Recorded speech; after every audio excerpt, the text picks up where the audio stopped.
Hey, thanks for clicking on the video. Going to be another episode of SNTR Gaming News, talking about Nightingale game update, a really big update. They sat down with GamesRadar. We're going to break down the significant update and details about the game for you right here at the beginning of this stream. We try to do broadcasts that last for about 3 hours, and when we do that, it enables you to get the information right here at the start of the stream, as well as come and hang out. So be sure to hit subscribe and the bell button so you don't miss these streams.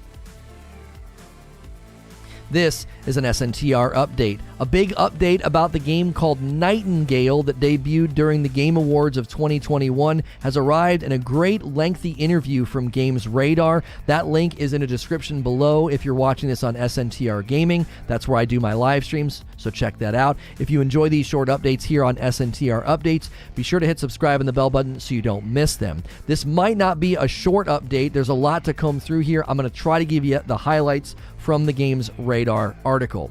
Nightingale is set hundreds of years after the Fae first made formal contact with humanity, a mysterious faction from another world that left magic in the hands of a privileged few. Quote, Nightingale is a city that grew around the study of magic, and it's one of the strongest places for it in the world. From there, humans have been building a network of portals to take them into the Fae realms. Now that all gets kind of messed up, and the player POV, they state this. You will play as one of the missing, an ordinary human that's forced to become a realm walker to survive. However, the mystic arts won't be something that you will understand right away. So there's a sense of power progression in this game. It is described as an open world survival game that has a not super linear trajectory for it, but it does have those options available to you. It is survival at its core. Quote, from the moment you establish your estate, your first step arriving in the game, we want players to have a lot of freedom over the types of experiences that they have and how they choose to progress. So it's survival combined with freedom.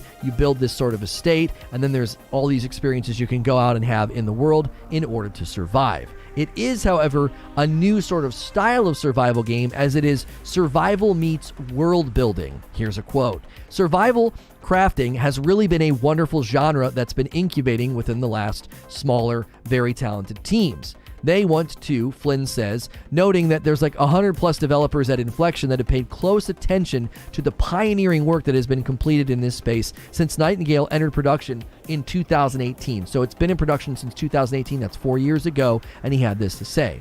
I think there is still a ton of evolution to be had in the survival crafting genre, and we believe that world building is a big, big part of that. So they're trying to combine the idea of a survival game where you got to collect resources and get stronger and build and stay alive, and they want to combine that with world building. This is their aim. They want to create a, quote, interesting and challenging world which you'll be able to explore, harvest, and eventually conquer on your own, or preferably with friends.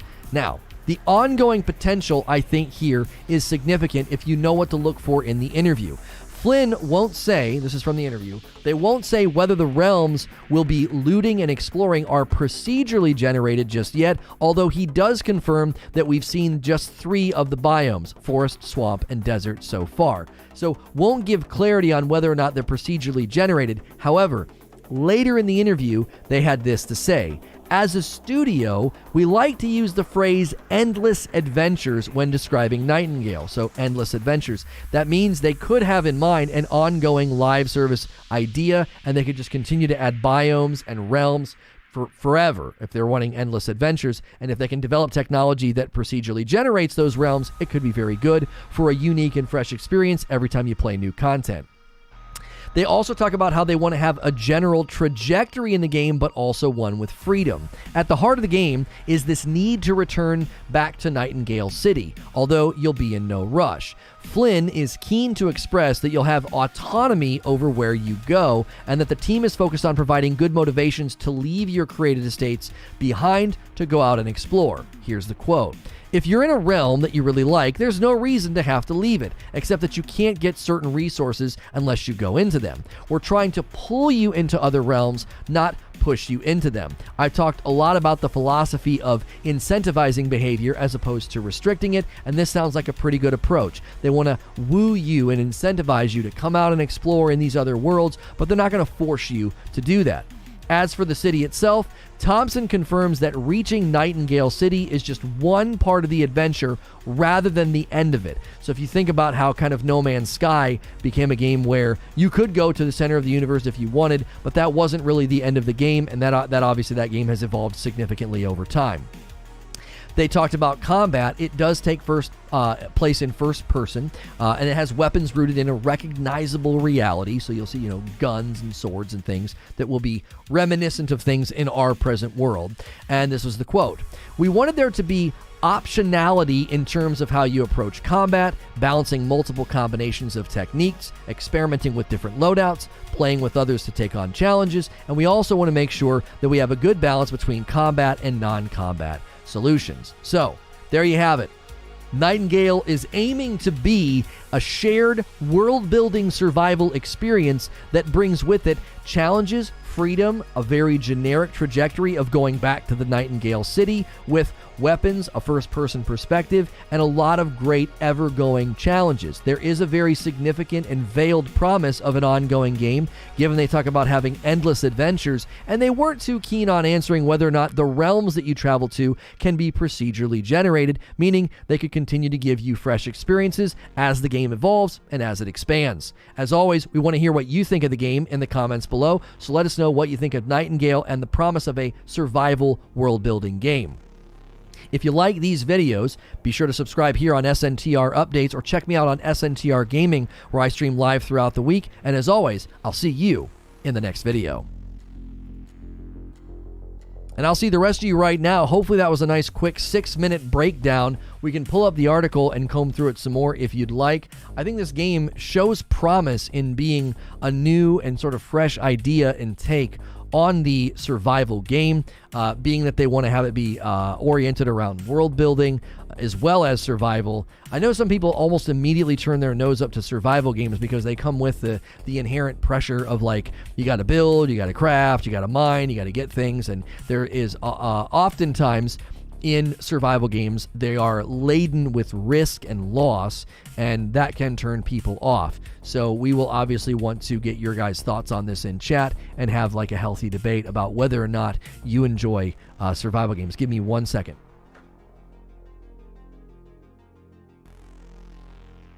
Thanks, man. Yeah, the Vader one, like, the light hits it really well.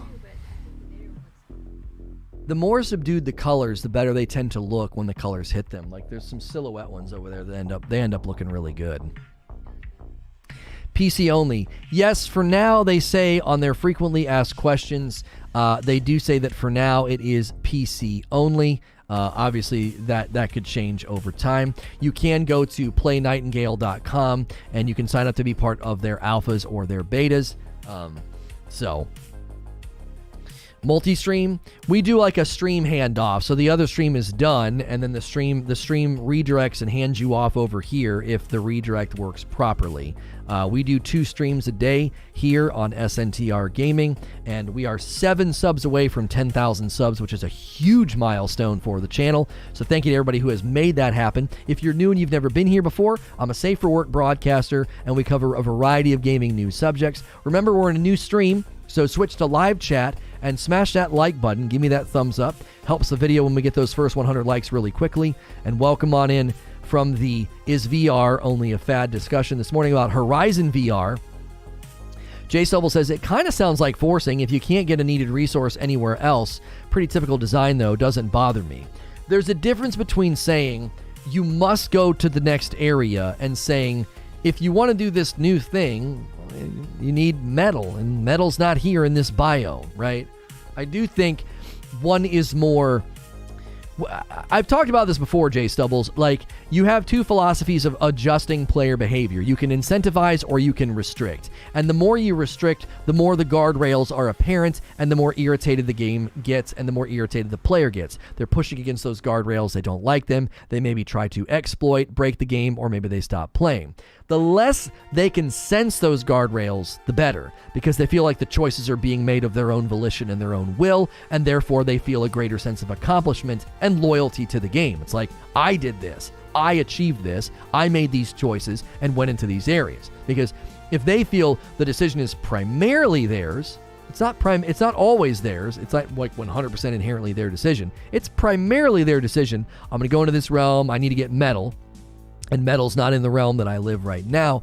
And then they go get it and they build this thing. There's a greater sense of accomplishment if they feel it was something that they chose to do instead of feeling forced to do it. I think it's just really challenging because in the realm of like player behavior and player control, game developers are always doing their best to veil control and limitations. Because if it's too apparent and too noticeable, that's when you run into problems. I think a really good example, coincidentally, Jay Stubbles has worked on New World. I think New World's a good example of there were elements near the end. It became far too apparent that players were being limited or restricted in like how fast you could level, sources of certain materials, sources of certain things. It was too noticeable. And being that it was too noticeable, it started to get people running the routes of find an exploit, or maybe they get bored, or those are the nature, I think, of how do you balance that. Now I'm curious, people in chat, do you like and or play survival games, right? Yes or no?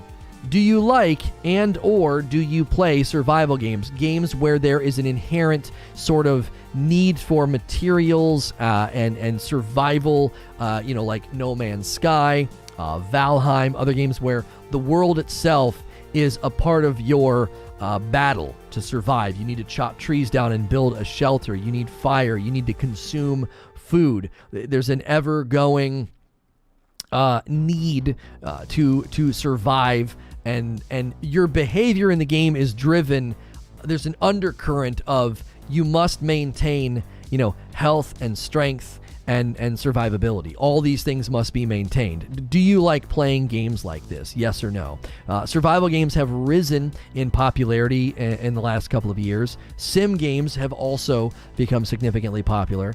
Yeah, games like Rust, Ark Survival Evolved, Valheim, No Man's Sky. These are all survival games that have laden within them the threat of loss if you don't maintain spinning the survival plates of food, water, shelter, warmth, these sorts of things. And then the different biomes tend to have different threats. Sometimes you go into an area and there's ice or heat or different things. Like No Man's Sky is that way. You have to resist the radiation or resist the toxicity or resist the heat or the cold. These are all things that you got to maintain and invest in, or you're going to land on some planet and just die. You're not going to be able to survive. Yeah, Minecraft would be one of the earlier, probably most popular survival games. Is Breath of the Wild considered survival because of weapon breaking? I would say that, Caleb, The Legend of Zelda Breath of the Wild borrows from survival games, but it is not in and of itself a survival game. It would be described as like open world action adventure with elements of survival games in it. You have to find food and keep the food in your inventory to make meals to stay healthy. You have to find different clothing types or medicine types to survive extreme heat or cold. Your weapons have to be continually replenished. I would say those are elements of the survival game, but in a survival game, if you ran around in an area and just attacked enemies for 3 hours, all you'd really have to do is try not to get hit and pick up weapons. In most other survival games, if you're just running around for 2 or 3 hours in an area doing that, there's all these other things you have to maintain. You'll get tired. You'll need to rest. You'll get hungry. So it has elements of survival in it, but I don't think anybody would describe the Breath of the Wild as a survival game because there is not an inherent degradation of your character always happening. Like, as time passes in a survival game, you usually have a character or player strength degradation that's taking place. You're hungry, you're tired, you're weak, your suit's getting, worn down by the weather effects of No Man's Sky or whatever. And so that's why I would say is Breath of the Wild certainly has survival elements to it, but I don't think you would describe it as a survival game. Noble B says, I love survival games, but I hate the gathering of materials. In Valheim, I use the dev commands to bypass the need to chop trees or mine for stone. I know it's cheating. I just like to build.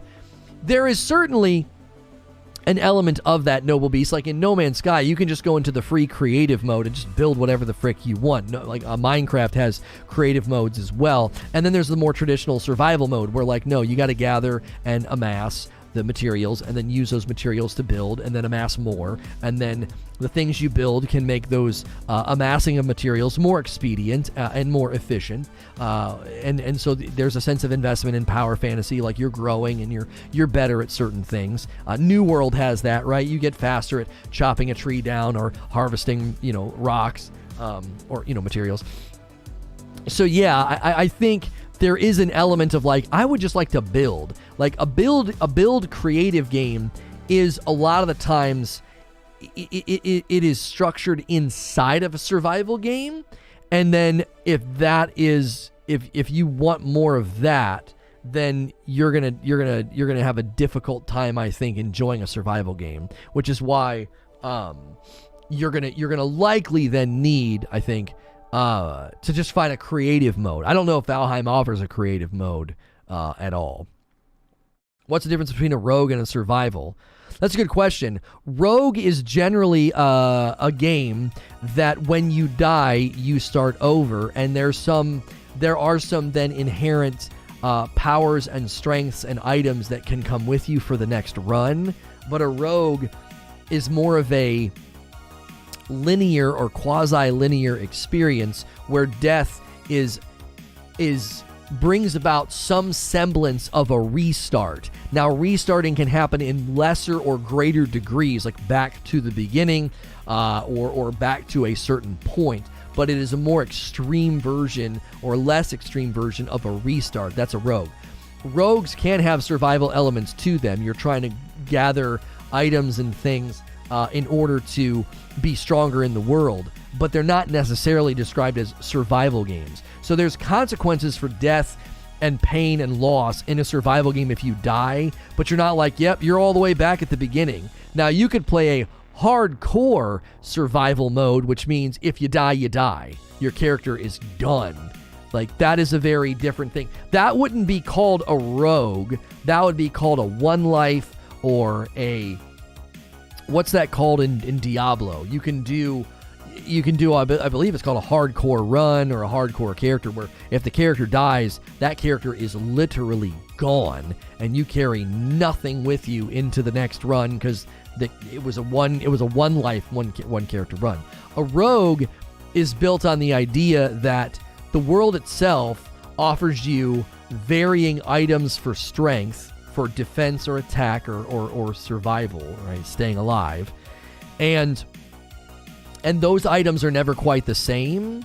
And then you get in, you get so far, die, and go back to the beginning. Iron Man? I've never heard it called Iron Man mode.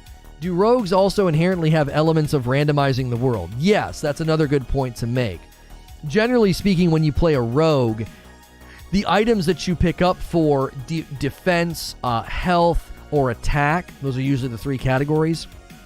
How much you can, how well you're attacking and how you attack and what your attacks look like. How strong you are with respect to health, how many hearts you have, how much healing you get from healing items, percentages and things like that. And then there's defense of like how many hits can you take or how's your armor. Like those are kind of the three categories. And then the items drop in sort of a random way of like, okay, this item gives you really great fast attacks. And then your next run through, you go through that room and you get a completely different item that, helps you heal more adequately. So your build in a rogue is largely driven by RNG, a random number generator, meaning while you're playing, there is a randomness to the items that are generated and put in front of you, and then that creates a fresh and a new experience for each run. USPS rate changes for 2022. There will be no rate for first class mail. However, starting in July, first class mail letter prices. Okay. Hopefully it doesn't affect what we do with coffee. If you're new and enjoying the conversation in the subject and you're looking for Nightingale coverage, we walked through, and there's a link below in the description of this video of a very lengthy interview that GamesRadar did with Nightingale members, like staff members. It's a pretty long interview. I did my best to give you about a 6-minute rundown at the beginning of this stream about the game. If you're enjoying your time here, do me a favor, smash like, and subscribing is free. We are super close to a subscriber milestone of 10,000 subs, so thank you for being here. Iron Man typically is permadeath and only one save. Well, what's the origin of calling it that? Why would you call permadeath or one life? Yeah, I've heard permadeath. That's a good one too. Permadeath, one life. Why would you? What's the origin of calling it an Iron Man? Is it because of like the Iron Man like triathlons, or is it something else, like the actual character of Iron Man? I have a 9-year-old. I've been thinking of getting her set up on some Minecraft soon. Yeah. My son really liked Minecraft for a very short stint. And then he also got into, what was the top-down one we were playing where you could like mine and build and like connect islands and stuff? She's 5, and she can only take limited play sessions. She's very creative and enjoys the planning and the structures and seeing the end results. Figuring out stable structures falls on Dad. Yeah. More about the triathlons. Okay. So it's meant to be like it's an Iron Man challenge. It's really hard. It's really tough. It's really brutal. Not necessarily like the character of Iron Man. Did you watch Endgame? Yeah, it'll make sense afterwards. Shut up, Abe. Let's check the poll here. If you're new and just tuning in and you want to talk in chat and throw in some commentary about survival games, Nightingale game is going to be a world-building survival game that you can play with other people. So you're going to build a homestead and have to gather materials to survive. And I'm asking the question at the top of chat, do you like and or play survival games? It's a 60-40 split. So it does seem, that's not surprising. That's not surprising that it's not 50-50, but it certainly isn't like an overwhelming majority that enjoy survival games. Survival games are, I believe, a very particular palette to enjoy them. I do. I think there are elements of survival games that make them very difficult to enjoy. I remember when I first tried to play Ark Survival Evolved. That was really challenging, and it took an entire afternoon to get my bearings. It was very unwelcoming, I would say. Video going live today with more full coverage than this. So I remember getting into Ark Survival Evolved and being like, man, the sub count is actually going up on Presents. Holy moly. It might actually start happening over there. We might actually hit 50K over there. So yeah, I think survival games are they're tough, man. The entrance point, the doorway, it is really brutal. And I wonder how they're going to make that. Are they going to have aims of making Nightingale accessible? You know? Like, I remember the first 20 minutes of Ark Survival Evolved. If I wouldn't have been a streamer, I would have probably put it down after 5 minutes. I'm like, I don't know what in the frick's going on. I'm standing somewhere holding a stick, and I'm cold and dying. Like, what on earth? Like, I don't want to play this, you know? Remember survival mode in Division? That was very fun. How many subs did you buy for Presents? None. We've been doing nothing but losing. And then our Jake Lucky video just continues to deliver. Our coverage of him leaving esports desk is just, that video is doing exceptionally well. And the rest of our videos have been very reliable. So thank you to everybody who watches those videos in the afternoon. We still need you to do that as often as you can. That channel is at 47,000 subs. It'd be great to see it roll over into 50 this year with the big content structure change that we're doing.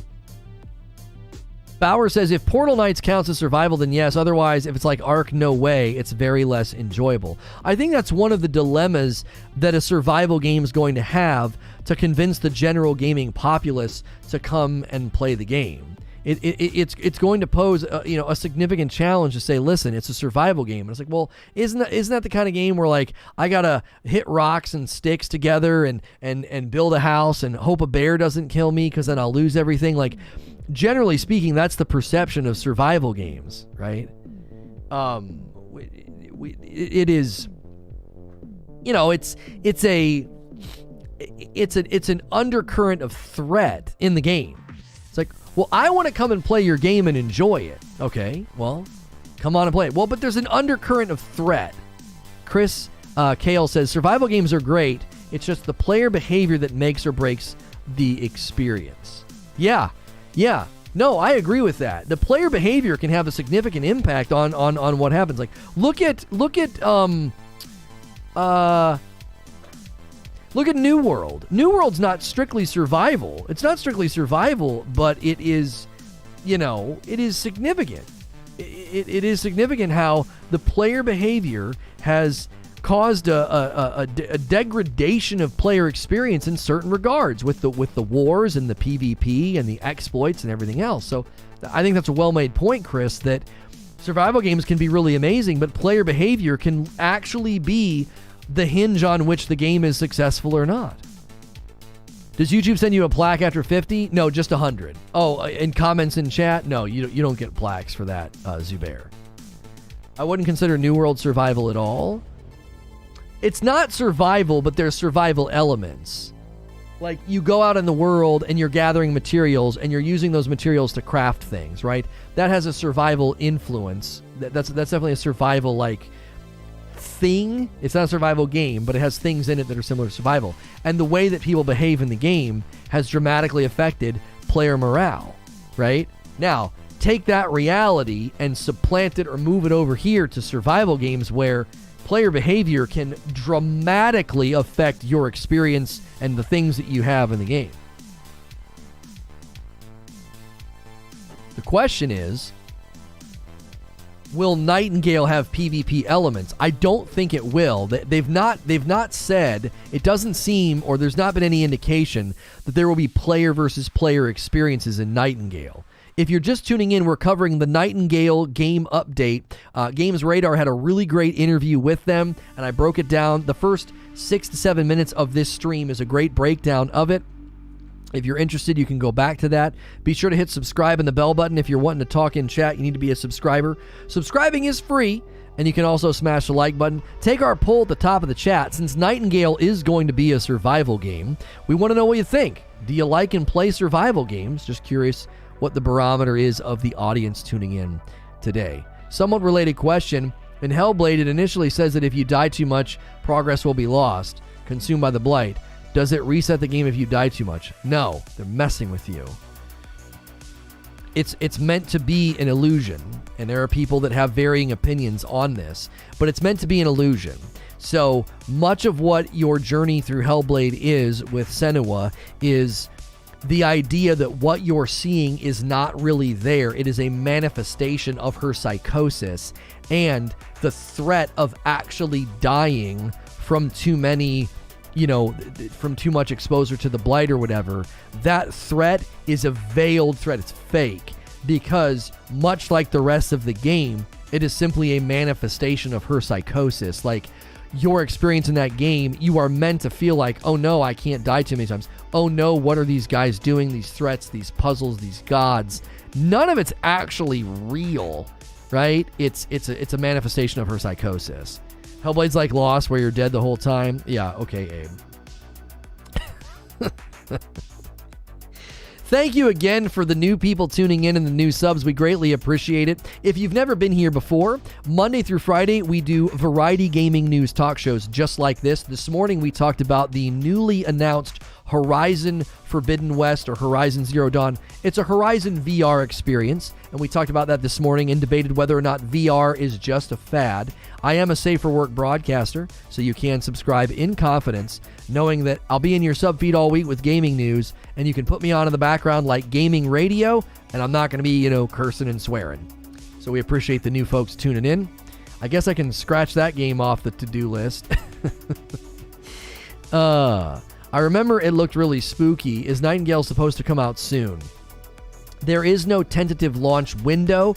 They have signups on playnightingale.com where you can decide whether or not you want to, maybe throw your hat in the ring for alphas and betas that they are doing with, again, there is no launch window in sight, but they did sit down with GamesRadar and they did a lengthy interview that we outlined in the beginning of today's stream about the structure of the game and how the way that you're going to survive and travel through realms, and the background and the story and why the realms exist. Jedi Fallen Order is likely to be having its sequel revealed at E3, possibly around May. Expect to hear about the game in a significant way before E3. Well, I can't frickin' wait. I really hope you get to play as all three characters, both Cal, Seer, and then the sister, the knight, the witch sister, or whatever her name is. Eric Crossley renewing his gaming tier 1 membership, and then 3 months from Seven Dova. Hope you're having a great day. Thank you so much. That is a way to support the stream directly. If you've ever considered doing a membership, you can hit join or hit the $sign at the bottom of chat, and there's a variety of ways to support the stream directly. I won't disagree, but a survival craft genre grows, I hope. This is also a genre that they are trying to pioneer to a certain degree. They call it survival world building. So the things that you're doing with your, with your character and with other people is, you're helping to sort of build the world and fill the world as well as exist within it. So it's not purely survival. They're wanting to, as they said in the interview, they see that there is so much possibility in this genre. They said that there's a ton of evolution to be had in the survival crafting genre, and we believe that world building is a big part of that. So they are attempting to bring world building to bear on the survival crafting genre, which that is ambitious to take an existing genre and try and bring innovation to it and newness.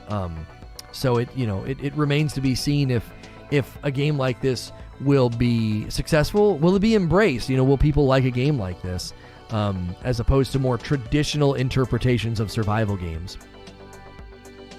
Do we know what roles the former BioWare devs have in the development of the game? The GamesRadar article touched on that a little bit in the beginning. I didn't touch on that in my coverage, though. They wanted to bring it sounded to me like they wanted to bring their RPG experience to the game, with everything they did with Dragon Age. So that was the impression I got. There could be other commentary in the article about it, though. I feel like looter shooters, you can only play one survival game at a time. Oh, so you're saying that generally you can play one looter shooter at a time and one survival game at a time. I think I would agree with that, because it's difficult to rotate a survival game out and then back in, right? Robert renewing the gaming tier 1 membership for 5 months. Welcome back. Thank you for doing that. Yeah, it's tough, because if you're rotating a survival game in and out and you're coming back to it rhythmically, you might forget what you were working on. You got to kind of maintain your build and your world and your stuff. And I think that can be a challenge if you're taking a break and walking away. Especially if your breaks, the longer the break, the harder it is. I remember when I would take a break from No Man's Sky and then I would come back, I'd be like, what in the frick was I doing? I'm on some planet and I've got something that I'm building. I don't remember any of this, right? You're almost disoriented when you initially come back. I love to renew consistently to get new joysticks, but I can't always do so. Love to support the channel when I can. Oh, thank you, Eric. Do you know? Oh, no, I already read that. Gifted subs need to come soon. I would love to give subs and give back to the community. Yeah, we were hoping that January would mark a lot of big changes and improvements for the platform. It remains to be seen if that's going to happen. If we get into February and they do virtually nothing on the platform, I'll have a pretty marked level of disappointment. To promise all these great changes for 2022, I hope that doesn't mean that, we'll see them, end of the year. That's always the concern,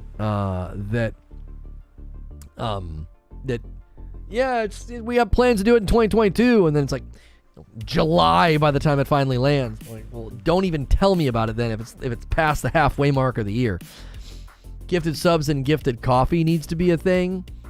Yeah, I don't know how we would do gifted coffee because we'd have to limit it to the U.S. because you would pay for a bag and the shipping, and then we would raffle and grab a random person. But we don't have a way of doing that presently.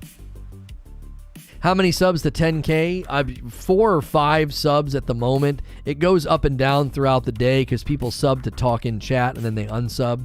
So that's always a little bit of a tough one to gauge. We're 4 away currently. I've been on vacation the past 3 weeks from work. How's everyone doing? Well, what's good, Fuda Buddha? Hope you're well. Zubair says, I second gifted coffee. It's my birthday tomorrow. They need to launch this in the next 12 hours. Sorry, I don't think that's happening anytime soon, Zubair. I'm sorry, we don't have that. Checking on the poll in chat, pretty still sharp divide here, 60-40. 200 votes just here in the first 23 minutes of the stream. Do you like or do you play survival games? 60-40 split. I don't find that split to be that surviving because I understand why 40% of the people are like, nah, dude, I don't like survival games. By they, I mean you. Yeah. I gifted Rad coffee before, but I just sent her the money over PayPal. Yeah, I mean, you'd have to get somebody's you'd have to send them the money or whatever. I don't know. I don't know if there's a way for us to do that. Buy a gift voucher and then give it to somebody. You know what I mean? Can you add a bikini image of your coffee? I really think it's that. Shut up, Eugene. Shut up.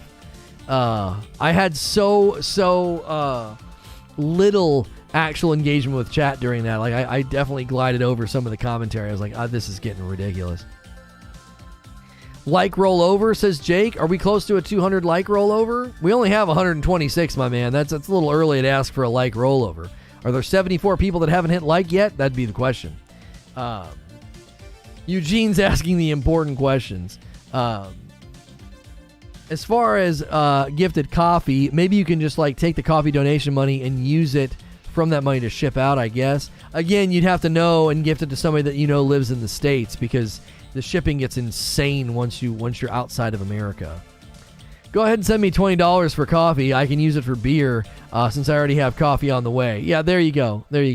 We've actually not had a coffee order yet today. It'll be the first time in a while that we've had no coffee orders. So who would be the first and maybe only coffee order of the day? We usually range anywhere from 2 on the low end to 10 orders a day. So we may be just hitting a point where everybody still has some, so they're waiting to reorder. I'll send you my mother's maiden name too, says Zubair. Yeah, I had a nice time, and that's what counts. You had a nice time with what, Sinos? Next else deal with it? No, I don't think I have to deal with it. I don't think I have to. There's a lot of things that would motivate people to sell. Fear is the greatest motivator. You actually, when you're scared, you're more strongly motivated. So, we could establish marketing and governance that threatens people with harm if they don't buy an item. And you could say, well, fear sells, Lono. Does that make it right? Does manipulating the fear impulses of a person to purchase something to an extreme degree, to an exaggerated degree, is that an appropriate way to sell an item? I think we would probably say no. So on the same token, our instinctive drive, our instinctive sexual drive is a way to motivate people to buy and partake in and consume content. Is that good and healthy? I would say probably not. Beer, are we buying Lono's Friday beer yet? I mean, if you guys want to make recommendations, I've got some for Friday night already. I've got my usual Hazy Jane, Big Little Thing, Voodoo, and Elysian Dust. So I've got plenty for Friday, unless folks are wanting to make recommendations. I don't need any right now. Draka says, buy the coffee and gift it to a loved one. Yeah, we've had a lot of people do that. So I haven't been drinking much coffee because I lost my sense of taste and smell. Oh, golly, that's not fun. Rageous Roast Porter beer. No, I don't think we're going to get into that business. I think that gets a little bit more regulated with ingredients and allergens and actual standards of quality. That's definitely not as easy to get into as coffee has. According to this, we have hit 10,000 subs, which means people will immediately unsub. So we need like 10 sub buffer. You know what I mean? We need like a 10 sub buffer to do it. Dragon's Milk is God tier. I like the Dragon's Milk okay. It's a little heavy. It's a little heavy. Still no King Sue in your area? I don't think so. If you're just tuning in, we'd love to hear from you. If you like or play survival games, take the poll at the top of the chat. We outlined a significant Nightingale game update at the beginning of this stream. Toppling Goliath King Sue, they do have. Yo, a gaming tier 1 from Life is Great. Welcome back. It's got like a dinosaur on it. Toppling King Sue. American Double Imperial IPA with a ferocious bite. It's got Citra Double IPA or something. It's a 7.8. Delivery is available. They do have it. I don't think I've ever seen this before. How much? Let me see. Because we looked for this last time and couldn't find it. What's this button for? Nolan Saints with 5 months. 5 months. Thank you so much. It's a 4-pack is $18.50. Jiminy Christmas. It's a 4-pack for $18.50. I don't know. That's expensive, brother. That's expensive. So yeah, take the poll at the top of the chat if you like, and be sure to hit subscribe if you want to talk in chat and let us know what you think. We do variety gaming news coverage all throughout the week. It's a talk show format like this, so welcome. It's funny because they always come back to the same examples to prove the point. I guess in 5 years they'll be doing the same. Abe says, buy King Sue. I love it. Okay, well, the order's not at the minimum total for delivery, so we'll need some other people to make recommendations or something, because I have all the stuff that I typically buy. Some beer prices are stupid. Yeah, I stick to the IPAs that are like between $8 and $10 a 6-pack is usually where I land, because it's not as cheap as like PBR, but it's more effective. Like you don't have to drink nearly as much. Like it's probably better for you with respect to carb intake as well. You know what I mean? It's like Jiminy Christmas. These little 4%ers, you got to drink way too much. You know. So yeah, I got it in the cart. I got it in the cart. I got a promotion, so it's nothing. I appreciate it. Abe. I really, really do. So we'll have that for tomorrow night. We will need more, though, or it won't let me do it. So we'll wait for maybe some more recommendations. We'll also wait to hear from some new folks. Again, if you're new and want to chime into the discussion, are you interested in Nightingale? Are you interested in survival games? Do you play them? Do you enjoy them?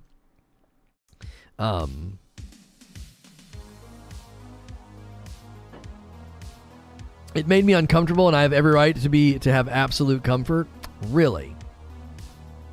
What were you, listening to all the flagrant displays of idiocy, what were you responding to, though, Eugene, about it fits within narrative frameworks? Anything from Dogfish Head? I got Dogfish Head the one time, and I thought it was very good. It was like the yellow and brown box. It was very good. I liked it. I drink double IPAs so I can get drunk efficiently without ruining my waistline. A couple will do ya. Yeah, it's a lot easier. You don't if you want to just kind of feel good for the evening, it's a lot easier. You just snag 2 and you're good. You know, like if I have some with like TV, I'll just have 2 and I'm good to go. You guys are silly asking 20 for a 4-pack. Here's some money for a 30 rack of Black Label. Get some OJ with it. Black Label? What's that? What is Black Label? Johnny Walker Black Label? They don't even have any. There's no Black Label that's that cheap. What? It's all very expensive. What are you talking about, Naberto? There is not. Wait, why is a Kraken Black Label $1.50 available for in-purchase only? Why is that so cheap? That's weird. What's the matter with it? What does Black Label mean? Does it mean it's like messed up? Whiskey only for you? I tend to stay away from it. They've got Kraken for like 15. I don't know what. Kings Creek Black Label 4-year whiskey, $1.29. Oh, it's like a teeny thing. It's like one of those teeny little guys. No. It's just like a teeny little thing. It's like an airplane bottle. Some of those IPAs with like 14% APV. I don't think I've ever had a 14. The little big thing is a 10. I think that's the highest I've ever had. I don't think I've ever seen a 14 ABV. Most of what I see is anywhere from 8 to 10.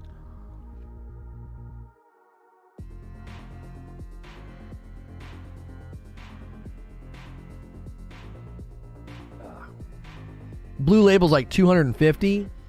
Yeah, I don't like having Kraken in the house. It's too, I don't know. A couple of beers like on a Friday night with you guys and I'm good. Highest you've ever had is 12. My friend and I brewed our own cider once, and that stuff got to like a 12 or a 13. Oh my gosh. It was dangerous because it was a cider. You'd be like, that was pretty good. Let me have another. And like halfway through the second one, you're like, it's like, what happened? Dogfish Head, heads 120 is 15 to 20. It hits like a truck. 120? So it's called Dogfish Head 120. I don't think I've ever seen that. No, 120-minute IPA. Here it is. Let's see. No, they got a 90, a 60. I'm not seeing the 120 at Total Wine. Sorry. Yeah, the highest they have, it looks like, is the 90, and the 90-minute is a 9. It is a 9, and that would be that's 15 for a 6. I don't know. That just seems like Elysian Space Dust is like $10.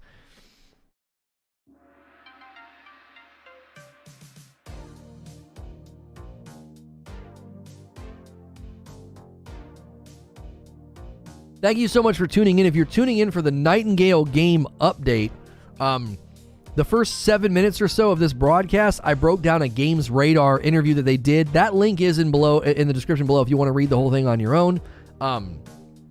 What's Black Label Beer? They might not even have it. We'd love to hear from you, by the way. If you are new, hit subscribe so you can talk in chat. Be sure to take advantage of the poll at the top of the chat. We want to know, are you interested in or do you play survival games? We want to hear from you. No, they don't have that, Dark Seraphim. They don't have it. Yeah, Noberto, you're Dark Seraphim in the Discord? Yeah, they don't have Black Label Beer. Sorry. It's not a thing.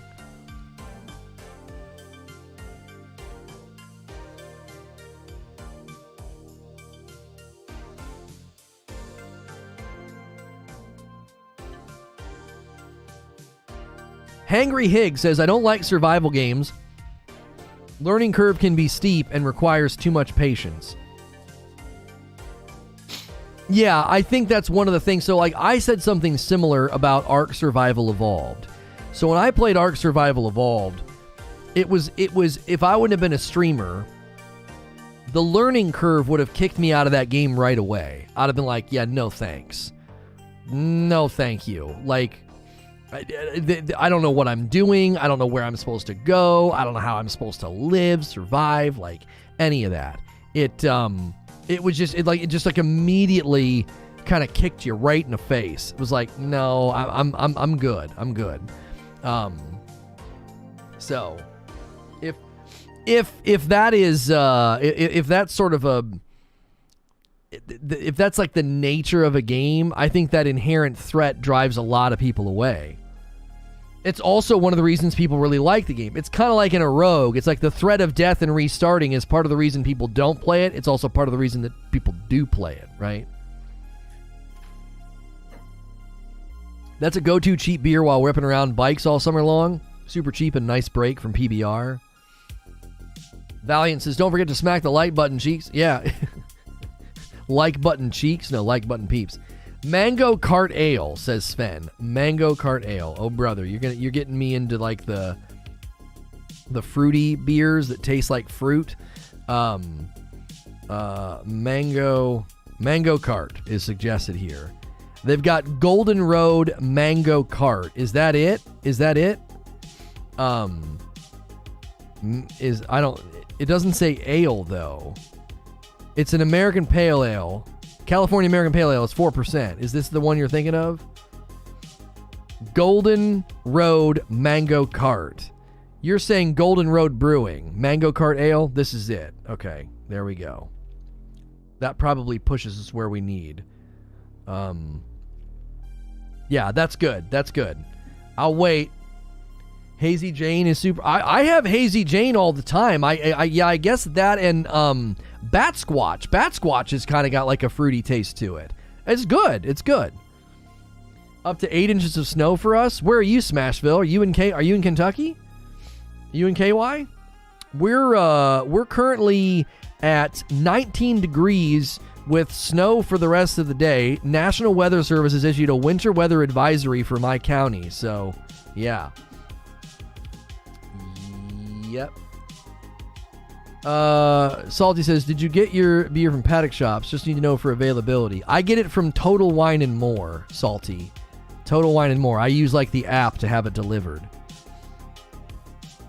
So you'd have to get Total Wine and More and put in Louisville. Like the zip code for Total Wine here, like it's over near the malls. It's like 40207. That's not my zip code, but that's where the store is. You're in Franklin, Knoxville for you? Yeah.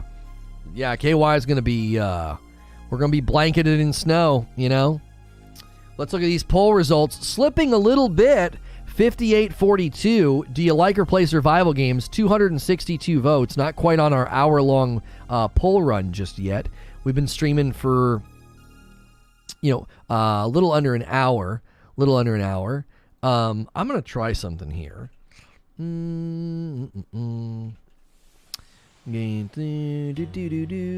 go down in here to this, and let's do that, and then we can also go like that.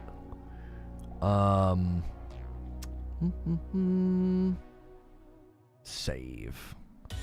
We'll try something a little bit different here. Can we get a beer suggestion channel in Discord? I know, right? Do your kids prefer summertime or wintertime? They probably like both of the seasons equally. If they can go outside and play, they're happy. So if it's raining, cold, dreary, and gross, they're not happy. So, like early winter and early spring and early fall are late fall, early winter, and late winter, early spring is probably their least favorite time. Because it's not snowing, it's just wet, cold, and gross, and they can't really go out and play. So if it's, my daughter and my son describe mid-70s as no temperature. They're like, it's perfect outside, Papa, no temperature. Meaning like, it's not hot or cold. It's beautifully simplistic, and I love it. So when they tell me there's no temperature out, I'm always excited to go out and go for a walk or enjoy the day with them.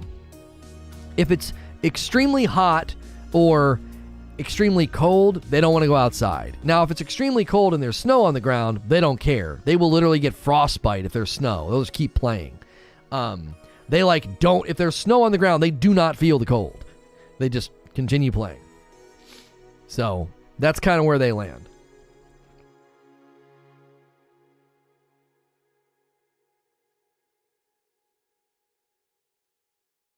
My wife, being from Florida, she prefers like the mid 80s. Mid 80s, is what she prefers. That's like her. I prefer mid 70s. 75 is like a sweet spot. You can pretty much wear whatever you want. You feel good. If there's a slight breeze, it's like perfect. Like that's heaven right there. Like no temperature. Sun doesn't feel like it's baking you. The shade doesn't feel cold. That's wonderful. That's our favorite thing to do when there's nice weather is just walk through the neighborhood. We have a beautiful neighborhood. Lots of big, awesome trees and, really friendly families. Our neighborhood's like something out of a dadgum American sitcom. It's like it seems so cliche. It's so adorably cliche. We love it. What's an ideal sleeping temperature? I don't know. You don't want to be hot when you go to sleep, though. Being hot when you lay down or go to sleep or under the blankets, it can affect the melatonin release. PSA, there is a beer room in the Discord. Oh, did you add it? Where did it get added? Oh no, yeah, beer. It's been there for a really, really long time. Yeah, there is a beer room in the Discord. It's called Beer. There you go. There you go. All right, if there's no other tips or suggestions for beer, I'll give you like another minute and then I'll put the order through. Because once it's through, I'm not doing it again.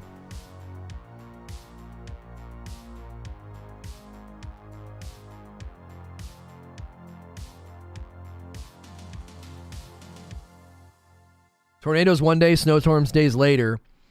Lows in the single digits with 15-mile-an-hour winds. Welcome to the South. Yep. You just contributed to the beer room. There you go. There you go, chat. Yeah, see, I thought somebody was going to. Salty says Unearthly Imperial. Okay, it's triple dry hopped, sitting at a 9.5. Okay, golly. All right, hang on. Let's see.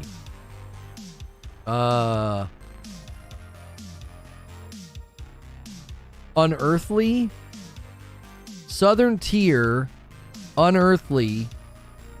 It's out. I swear it's out of stock. Dang it. Yeah, pickup says limited quantities may not be available. Delivery says out of stock. Shoot. They have it, but it's not in stock. You have to come up with a different one, Salty.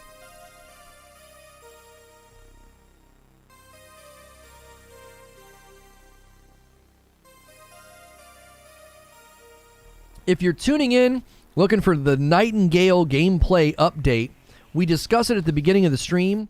They outlined a ton of things in a GamesRadar interview, and when I broke that down, probably first 6 minutes of the stream, if you want to rewind and watch that, and we have a poll at the top of the chat asking you, do you enjoy or play survival games? Nightingale is going to be a survival world-building game. They're trying to bring world building to survival in sort of a ambitious way.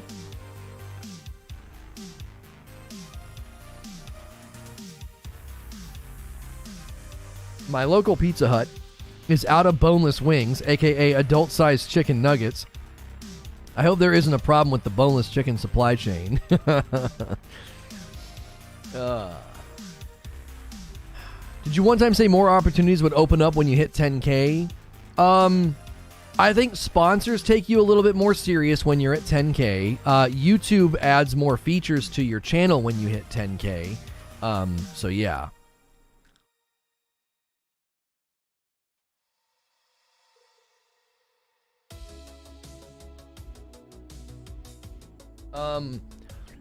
Try Southern Tier Lakeshore Fog. When will the update happen?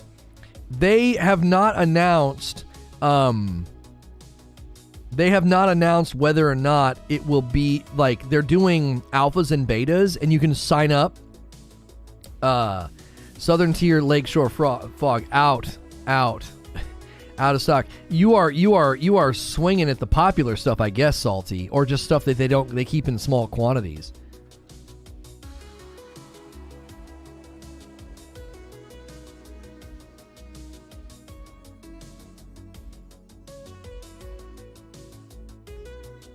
Any thoughts on the day before?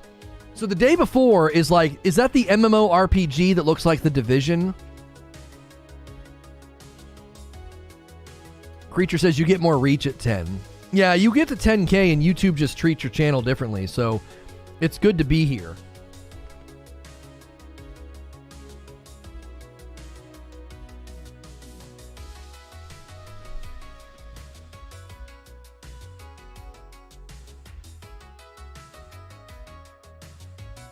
You get a few mundane features at 15, but our next goal is 50. 15? Try Southern Tier 2X. Southern Tier. They got it. They've got it. Southern Tier 2X IPA. Add to cart. I got you, Salty. And it's only 10, so you're covering the tip and the delivery charge as well. All right. We got Southern Tier 2X IPA, Golden Road Mango Cart, and Toppling Goliath King Sue. All right, we're done. We're done. No more of this. Today, 4 to 5, confirmed delivery window. I may test run them tonight and see which ones I like for tomorrow. Actually, I should probably take another night off. I try to take nights off leading up to Friday. We get a little wild on Friday. We get a little wild on Friday night. It can mess with me. Not sure if it's available in the US though. Ooh, what's that called? Beavertown Neck Oil? Golly. One of my favorite things about all these different IPA beers is always the artwork on the bottles and the cans.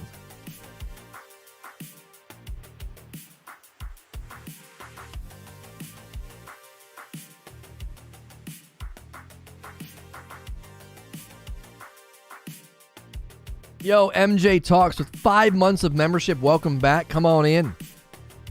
Welcome home. If you're new and want to hit subscribe, it is free to subscribe. We're always doing gaming talk shows here throughout the week, and we enjoy meeting new folks. Tomorrow's Friday, so don't forget, we got some good From Friday topics coming your way. Elden Ring being criticized by naysayers about the graphics and reusing assets. We're going to take them to the woodshed, and then we're going to play some Sekiro. And then, Friday night, Halo Infinite custom games. All week long, good things coming on this channel for you guys.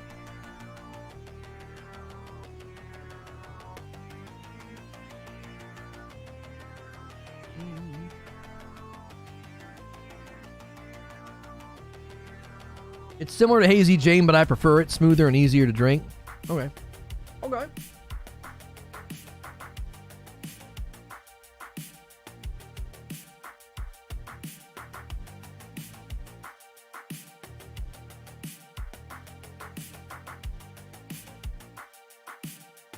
Elden Ring is just a small indie game, and the Souls series are a bunch of niche games or something.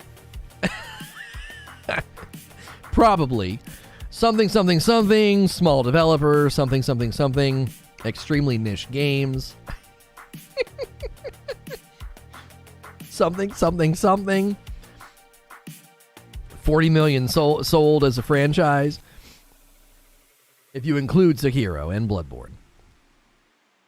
A new game on Steam looks dope for HBJ. I think it's in beta. Cowboy Life Simulator. Oh, no. I gotta tell you, it's tempting. If I had time, there would be a channel for Hillbilly Jack to just play through games. Not like Creature wanted me to do like shorts and like skits with him. I don't want to do that. I wanted to play through games with him. And it's tempting, but we just don't have enough time. We're doing so much already. Like, it's unbelievable. Thanks to Creature, how much content we're able to crank out.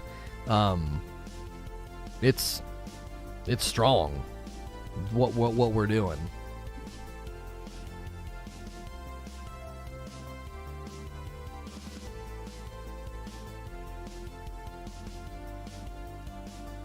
At least he finally admits Souls games are niche, right?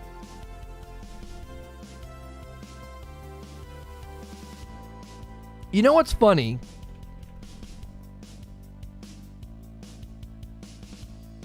Niche means a comfortable or suitable position in life or employment, a specialized segment of the market for a particular kind of product or service, denoting products, services, or interests that appeal to a small, specialized section of the population, right? So, if you use niche as a noun, he believes he found a niche in the market. Souls games have found a niche in the market. They have. If you use it as a noun, a specialized segment of the market for a particular kind of product or service. It's sort of a specialized, very particular type of game, right? If you use it as an adjective, well, that's when you're wrong. An adjective denotes products, services, or interests that appeal to a small, specialized section of the population. Total number of sales, no, that you wouldn't say that. Every game is niche by that definition. No, no. Broad spectrum common genres would not be considered niche, a specialized segment of the market. So like first-person shooters, right? Action-adventure games. That's not a specialized segment of the market for a particular kind of product. It's broad. A Souls game is more specialized. It's a particular product in the market, right? It's more, I think, because it's a less commonly used genre and the skill required, right? I think you could use it in the form of a noun, but you can't use it in the form of an adjective because of the quantity of sales.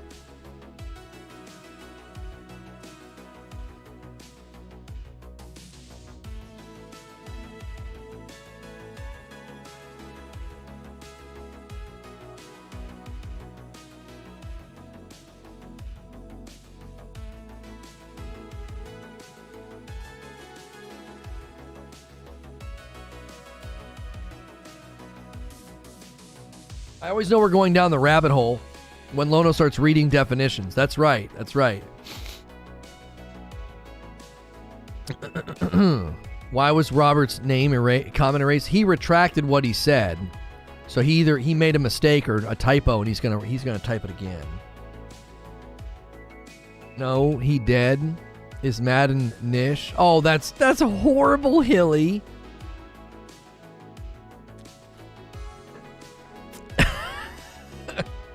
Only a Brit could joke about death within the week that it happened.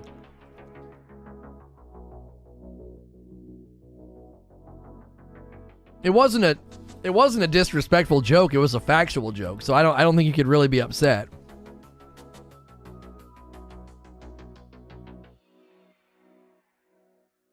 Too soon. It's the same day.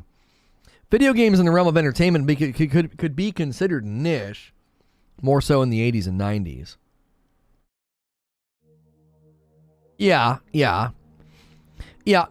In general, the reason that we sort of make fun of and we meme on people saying that like Dark Souls games or Souls games are niche is because they've been so commercially successful that it's kind of a ludicrous claim. They've been too successful as a genre and as a franchise.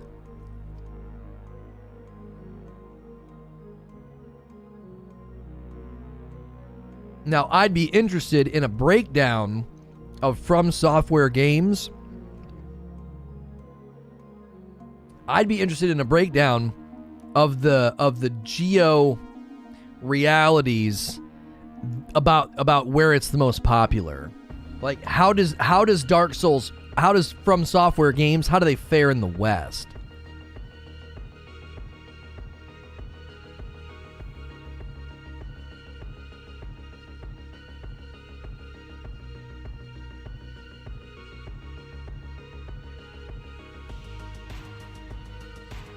Don't y'all worry. If I'm ever offended, it won't be a secret. I also wonder what it would take to offend me. I tend to give very few. Well, being offended is a choice. Jimmy Carr outlined that, right? I think he did it excellently. You choose to take offense. It's not something that happens. It's not automatic. You choose it. You hear the joke, you hear the remark, and you decide, you make a choice to be offended. You cannot give offense, you can only take offense. So, I thought that was a brilliant way of breaking it down. So, now someone can intend to offend you, and they can fail if you choose to be like, I don't take offense at that. Your remark is dumb, ignorant, and silly. It doesn't hurt me. Words are immaterial. So, you can choose to say, no, I'm not going to be triggered or angered by that. What country likes to be brutalized by Souls games, right? I would say for many it's reflective. It's become almost automatic. Oh man, we're getting into heavy waters. Is being offended as an act of reflex a sign of weakness? I think that's the question we should be asking. If your reflex is to be offended by things, especially very minor things, is that a sign of weakness? Isn't it a sign of strength and resilience and resolve to be like, I don't reflectively get offended at stuff like that, right? A person with a weak conscience or a weak disposition is going to be upset and offended and destabilized very easily. They're weak. They're brittle. Now, that could be for a variety of reasons. It could be from genuine trauma. It could be from history of abuse. It could be from, they could have some sort of a biological makeup that makes them susceptible to fear. Like there could be parts of their brain that are hyperactive, so they're prone to being fearful or anger. It's easier for them to fall into those things. So that doesn't necessarily mean it's like a slam. It's not a slam like, oh, you're weak, but it's a sign of weakness. There's something wrong with that disposition, and yet it's paraded as if it's a sign of strength or like I don't know, taking up offense for others and stuff. It's like, that's not a sign of strength. You're weak if you're offended at everything. You're weak. You don't have a strong disposition. You're brittle. I don't know. It's not a virtue. Being easily offended is not a virtue. It's the antithesis of virtue. It's weak.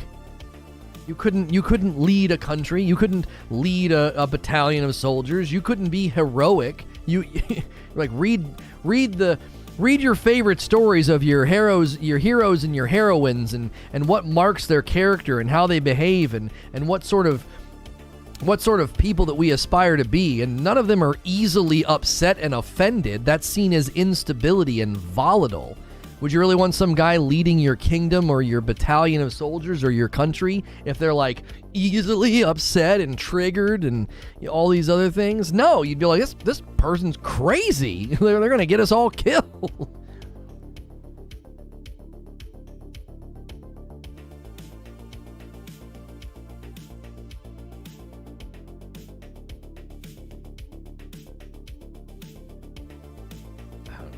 I'm weak. I find that offensive.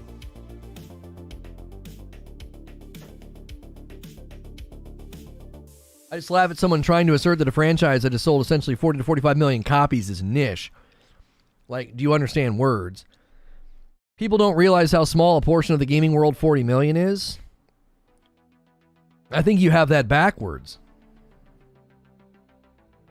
Valiant, settle down. Settle down. You have that backwards, Reese's. I think you're underestimating how good 40 million is in total sales. Compare it to other really big franchises. 40 million is very, very strong.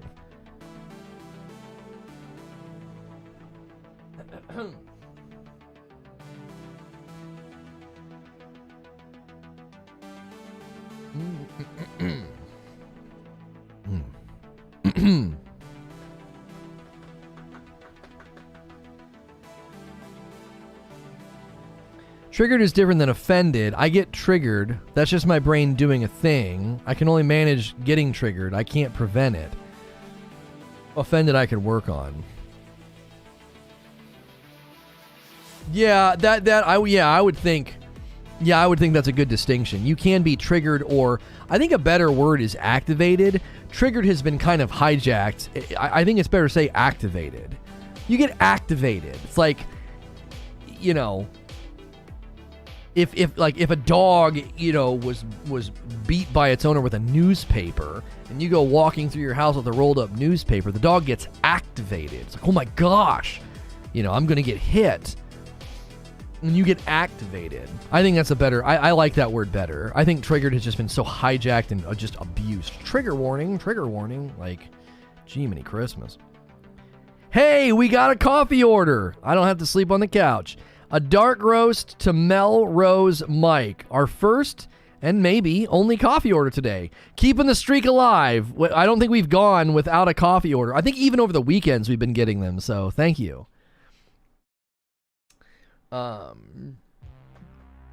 If you guys are tuning in, we have talked about and are kind of drifting from talking about the Nightingale gameplay update. They sat down with GamesRadar and had a lengthy discussion about the game and their aims for crafting and survival and combat. And I outlined all that at the beginning of this stream. If you've got questions, feel free to ask them. We'd love to hear from you. We have a poll at the top of the chat. Do you like or do you play survival games? It's about a 60-40 split. Subscribing to the channel is free. It enables you to talk in my chat. I am a safe for work broadcaster, and you can subscribe in confidence. I'll be in your sub feed all week, giving you nice variety gaming talk shows. A lot of people treat me like video game radio, and they throw me on in the background, so feel free to do that. Not 40 million in revenue, 40 million copies sold. Yeah, 40 million total copies sold, not $40 million. Yeah, $40 million would be that's not what we're saying. My goodness, Beat Saber got 100 million in revenue. Like, same as gaslighting, it gets thrown around too much. Oh yeah. Defending yourself is gaslighting, Valiant.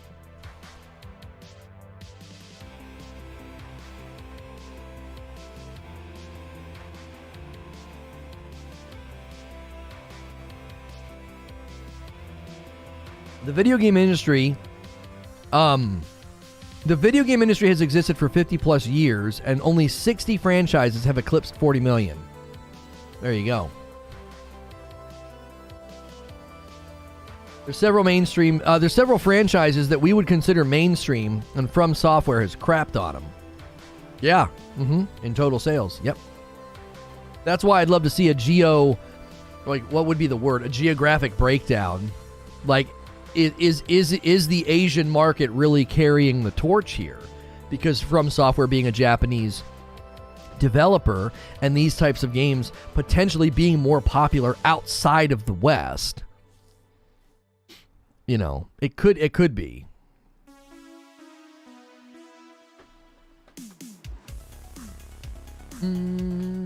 Somebody said you could be niche and you could be successful.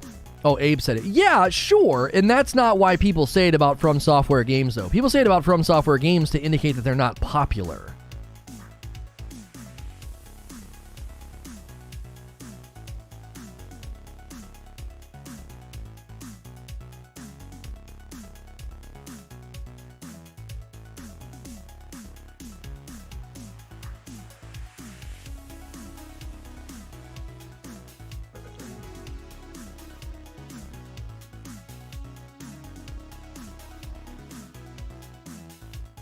Like Assassin's Creed as a series, 150 million.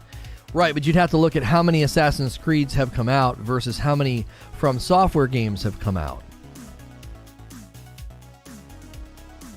People say it to dismiss the franchise or the developer. Yeah.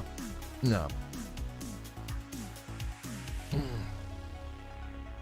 The original Japanese Super Mario 2 wasn't released in US because it was too hard. That's what we got reskinned Doki Doki Panic. Is that true? There's been almost 1 million plus games released since the dawn of the video game industry. Only 60 franchises have eclipsed 40 million units sold. Yeah, so FromSoftware is basically in the top 60. In the top 60 out of what? 1 million? Even if it was top 60 out of 1,000 franchises, right? Because 1 million games have been released, but we'll just say out of the top 1,000 ongoing franchises, they're top 60 in quantity of sales as a developer. Now again, we're cheating a little bit because we're including Bloodborne, we're including Sekiro, and a lot of times I think people think Souls games. Souls games kind of drop a little bit out of there. I think Souls games are in almost 30 million, 28 or something. But by definition, FromSoftware games are niche. It's not necessarily a bad thing. It's for sure a massively successful developer that makes it great games. Yeah, but we looked up the definition, Abe. That simply isn't true. You're using it as an adjective. You could use it as a noun and say that FromSoftware has carved out a niche in the market, a specialized game type that requires specialized skills. But to say it's niche, the adjective indicates that it is very, very minorly represented in the market, and that isn't true.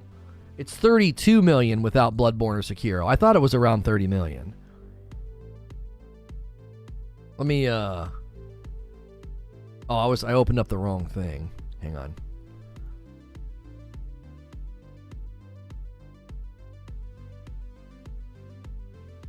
Yeah, as an adjective, it denotes product, services, or interests that appeal to a small, specialized section of the population. That just simply isn't true. FromSoftware games have hit 60 million, and almost no, they're top 60 basically. They're in that group, and there have been 60 companies that have pulled this off with their franchises, and they're one of those 60. And that, to me, denotes product, services, and interests that appeal to a small, specialized section of the population. Dark Souls is a series that sold 27 plus million copies. That's not fair to compare to the number of games that sold less than 27 million as one-offs. But we're talking about franchises. That's what you have to do, Alarian. You have to compare to other ongoing franchises that you would consider mainstream, and it'll blow your hair back. Once you start, find me that wiki. We are way off the dadgum rails, but find me that wiki that broke it down. You have to compare to other ongoing franchises. You can't just, we're not cheating and being like, we're going to compare every FromSoftware game to one game. That's not what we're doing. It's like every single franchise that you would consider mainstream and you wouldn't describe as niche has sold virtually the same or less copies. Yeah, here's the wiki best-selling franchises. Where's that section? All right, here we go. We'll go down into the 40 millions, okay? Here you go. Star Wars Battlefront sold 43 million, okay? So, let's look at some of the ones that are under it. BioShock, Counter-Strike. These are all less than 40 million. Souls, as a series of role-playing games from FromSoftware. So Souls games is 32 million. That's more than Saints Row, more than Tom Clancy's Splinter Cell, more than Tony Hawk, more than Command and Conquer. That's more than Ratchet and Clank. That's more than Gears of War. So that number 32 doesn't even include Bloodborne and Sekiro. 32 million for the Souls games as a franchise outsold Gears of War, Command and Conquer, Splinter Cell. Do you see? You're going to describe Gears of War, Ratchet and Clank, Command and Conquer? Those are niche games? Counter-Strike's like a foundational game to the industry. Tom Clancy's Ghost Recon, 25 million. Try to look for other series, like other ongoing series. Now let's go up and look at ones that it's close to, above it. Kingdom Hearts, 35 million. Fallout, 38 million.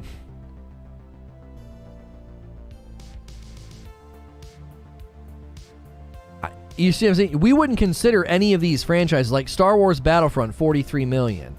Now, if you include Bloodborne and Sekiro, it's basically up there with Star Wars Battlefront. That's a dadgum accomplishment. Uncharted, 44 million. Uncharted is a series with 4 Uncharteds or whatever it is. The Witcher is at 50 million. That's the issue. When you compare FromSoftware and its games, just Souls games at 32 million. Just Souls games at 32 million. You can't describe that as niche. It's up there with some of the biggest known titles. It's up there with Gears of War and Splinter Cell.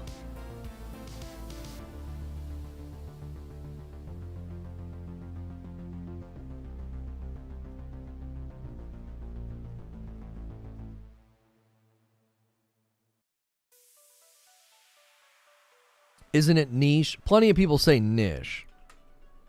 I believe there's 2 pronunciations right here. Hang on. I think there's niche and there's niche. Niche. Niche. This says it's niche. I'm saying niche. People saying niche are like this is literally just Google Dictionary. Niche is like the first and preferred pronunciation. And then the next one is niche with like a line above the E. Is it pronounced niche or niche?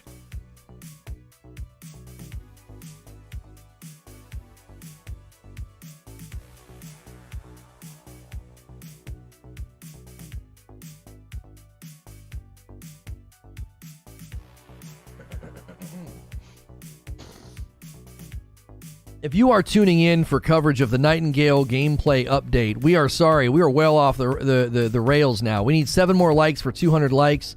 Take our poll at the top of the chat. Since Nightingale is a survival game, we want to know if you play or like survival games. Subscribing is free. You can join in the discussion. I'm happy to talk FromSoftware games and the success of Souls games and all of that with you, because tomorrow's From Friday, and we'll be talking about Elden Ring. We'll be playing Sekiro.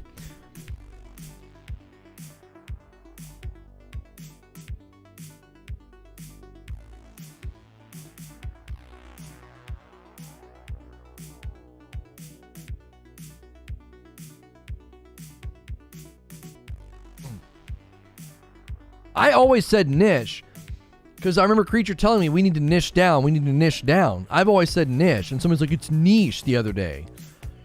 So I started saying niche, and I was like, it sounds so stupid. And then I heard Jordan Peterson say niche, and I'm like, what the frick?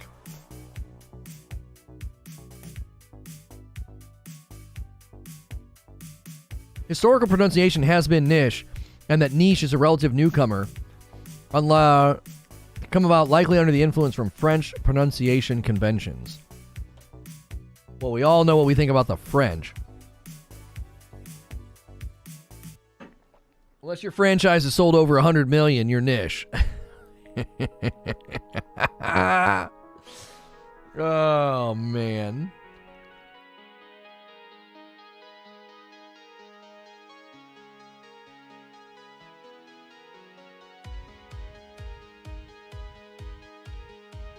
French make good food.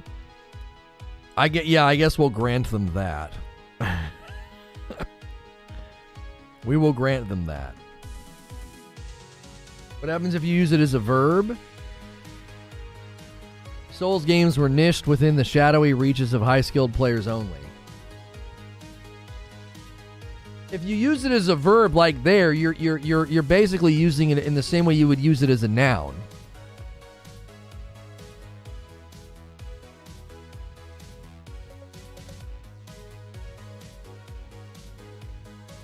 Like, you can say, Souls games carved out a niche in the market, a specialized product that appeals to specialized, like, skill sets. That is true. The average player ain't just strutting into a Souls game. It's a specialized sort of game. It's a specialized type of combat. Like, you could say,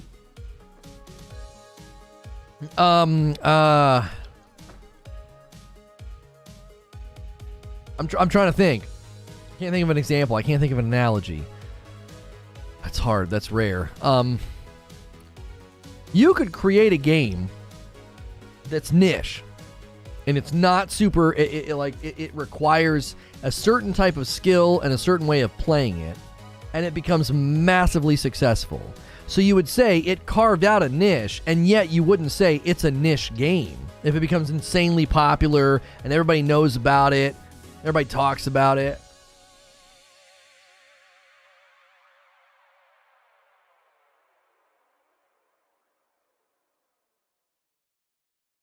Food. Yeah, like you could launch a restaurant that carves out a niche of like a particular type of food. And you carve that out in the market. And then you become severely popular, and everybody knows your name, and everybody knows, your stuff. So you would say, oh, he carved out a nice niche in the market, but you wouldn't say the restaurant is niche.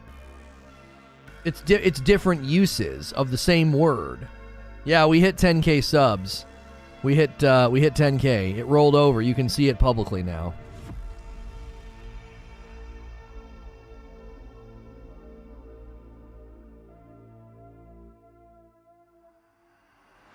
you think you're good at games, you have to play Dark Souls to prove it. The rest don't attempt it. What?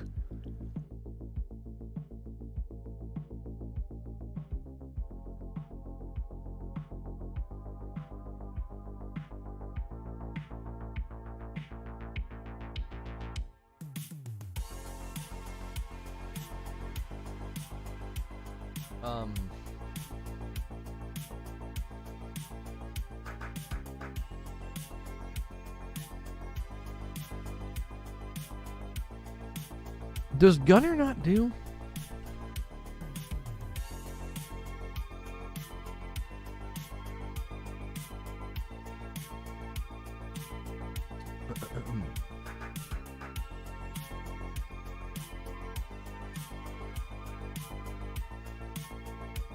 Let's see here.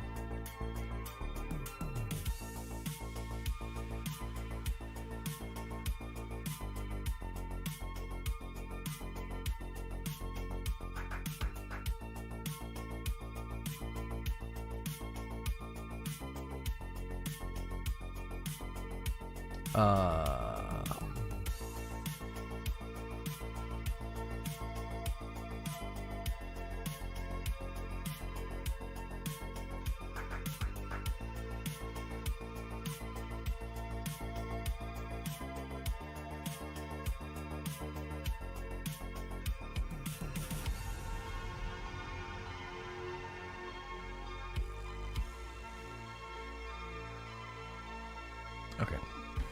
Sorry. What did Robert say? I want to reach out and choke Eugene right now. Why? Charles Freeman, thank you for the $5. Says 10K subs. Let's get it. Thank you, guys.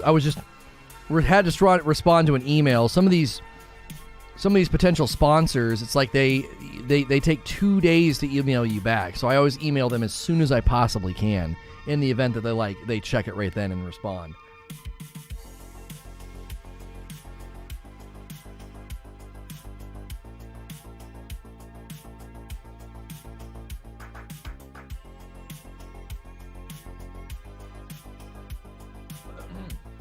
Congrats on 10K. Thank you.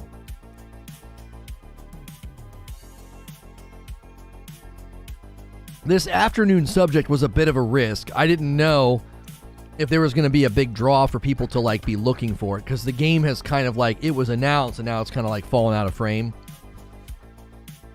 We're really enjoying variety coverage, but some topics, some games, it's just hard because unless there's an impetus for people to come to YouTube and look for it, this video might do better a week from now because some trailer drops or something, That's why we like to experiment with different topics and stuff and see how you guys react and then see how the audience reacts, and then the front of the video is packed with information. So we'll see. SNTR Gaming is no longer a niche channel. Thanks for the 5-spot, Hilly. They do prescription lenses if you are reading the email that you think you are.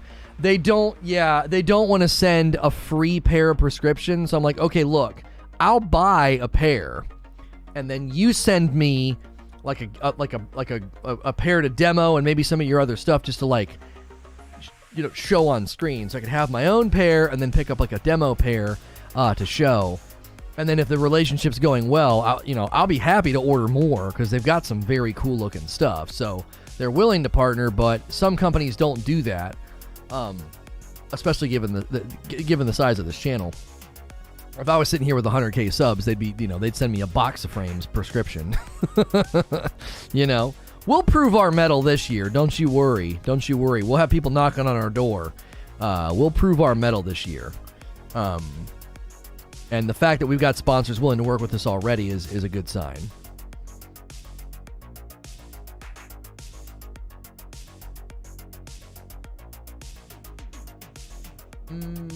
To clarify my point debating sales numbers, I want to be accurate when we claim something. I take issue with the wiki clearly having incorrect numbers that are drawing conclusions from.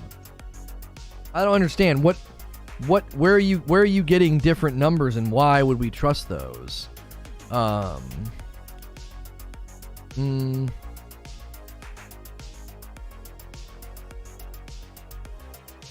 We'd like to help you out. I'm already working with our RX guy to give you a discount. Oh, yes.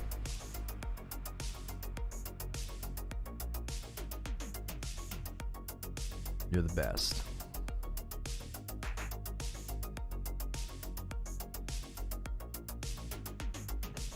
I'm debating that Dark Souls... I'm not debating it's a niche title. I've said that 3 times. It's not niche. Where are you getting sales numbers that you trust as an authority stronger than what we're pulling? Like, what's your number? Just forget all that. Give me your number. How many total Dark Souls copies have been sold? And then Sekiro and Bloodborne. Give me your numbers, and we'll compare them to what the wiki has.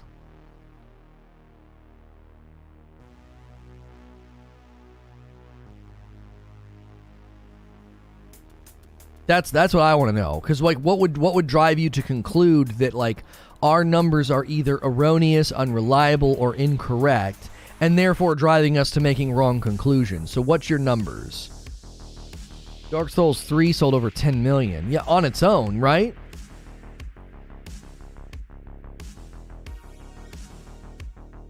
If you want to collate sales figures for every game individually, have at it. You just add up numbers like that?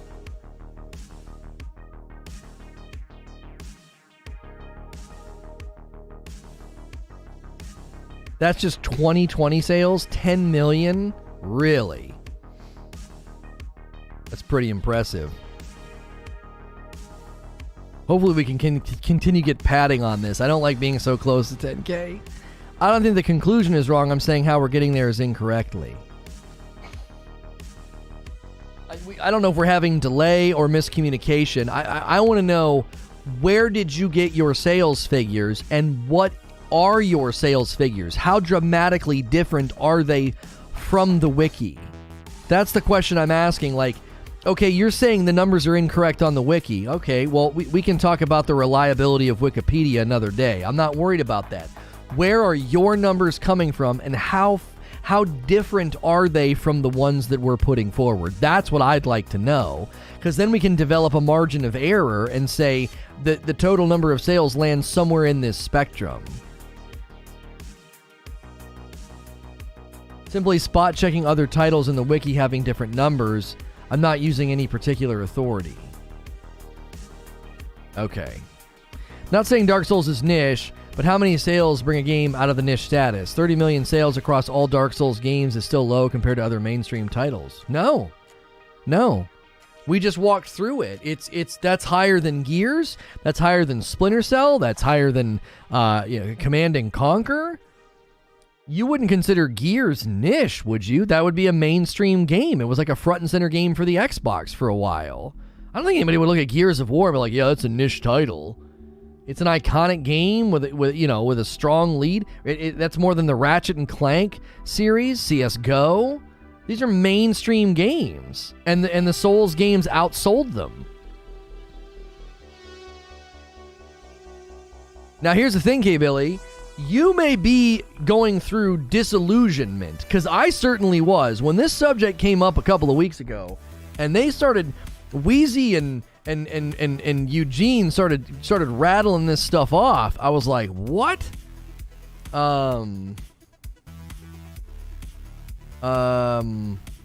Which frame lens tint, single or progressive? What are progressive lenses? Are those the ones where you have like, is that where you have multiple? What's a progressive lens?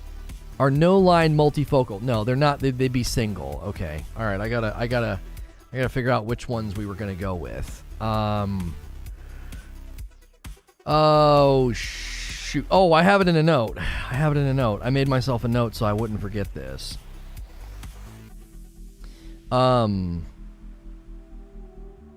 Intercept.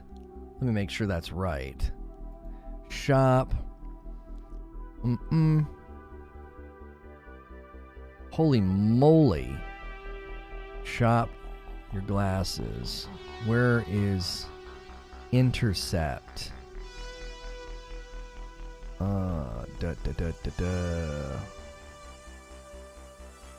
Yeah.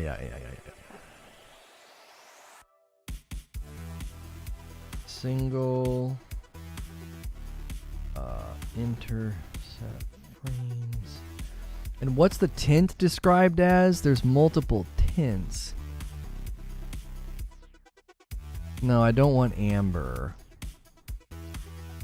Clear.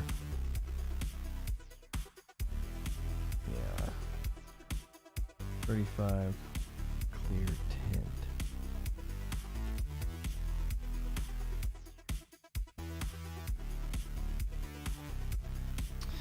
Um 10 million sales is not a small amount.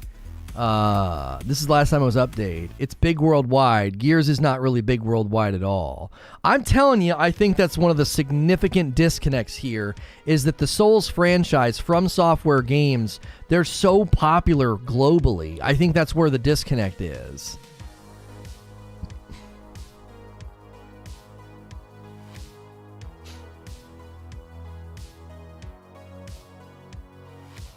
I really and truly do. I think the disconnect is like that when a game is popular at a global scale, like we have perceptions based on like Western popularity.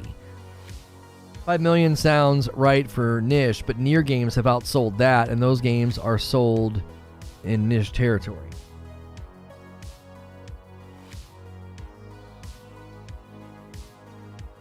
Amber is the color of my energy.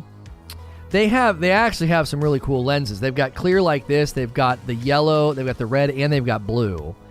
If we can get a good relationship here, I'll just get them all, because I like we can swap them out. Let me ask a question: is Monster Hunter or Dragon Quest niche? You know, I would say that Monster Hunter is no longer niche. It was, and it isn't anymore.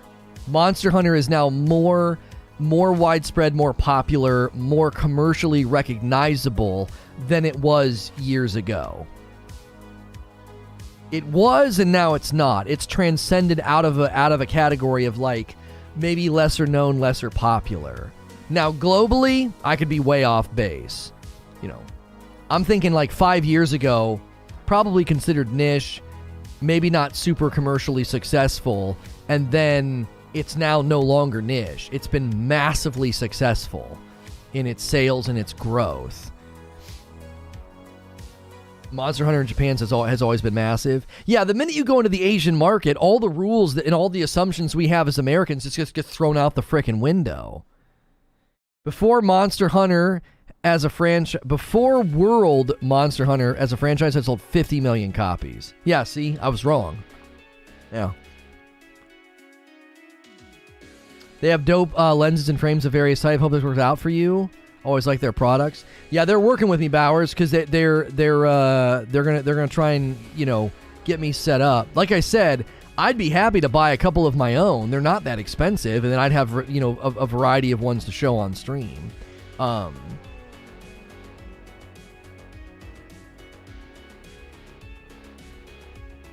forget what.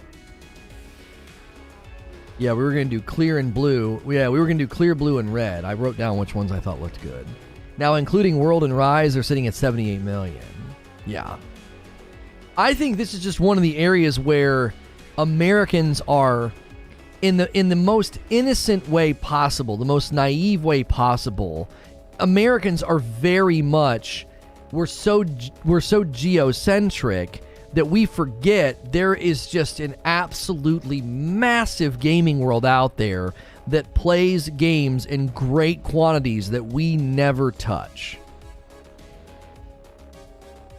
I just think we forget that. It's hard to conceive of it because a lot of the games aren't marketed to you. You never see the commercials. You never see the advertisements. You don't have friends that play them. It's completely out of your radar. So it's totally innocent. It's totally naive. It's not an insult. It's just, this is new for me too, to be like, oh wow, you know, Monhun sold, you know, 50 something million copies before Americans even knew what the frick it was.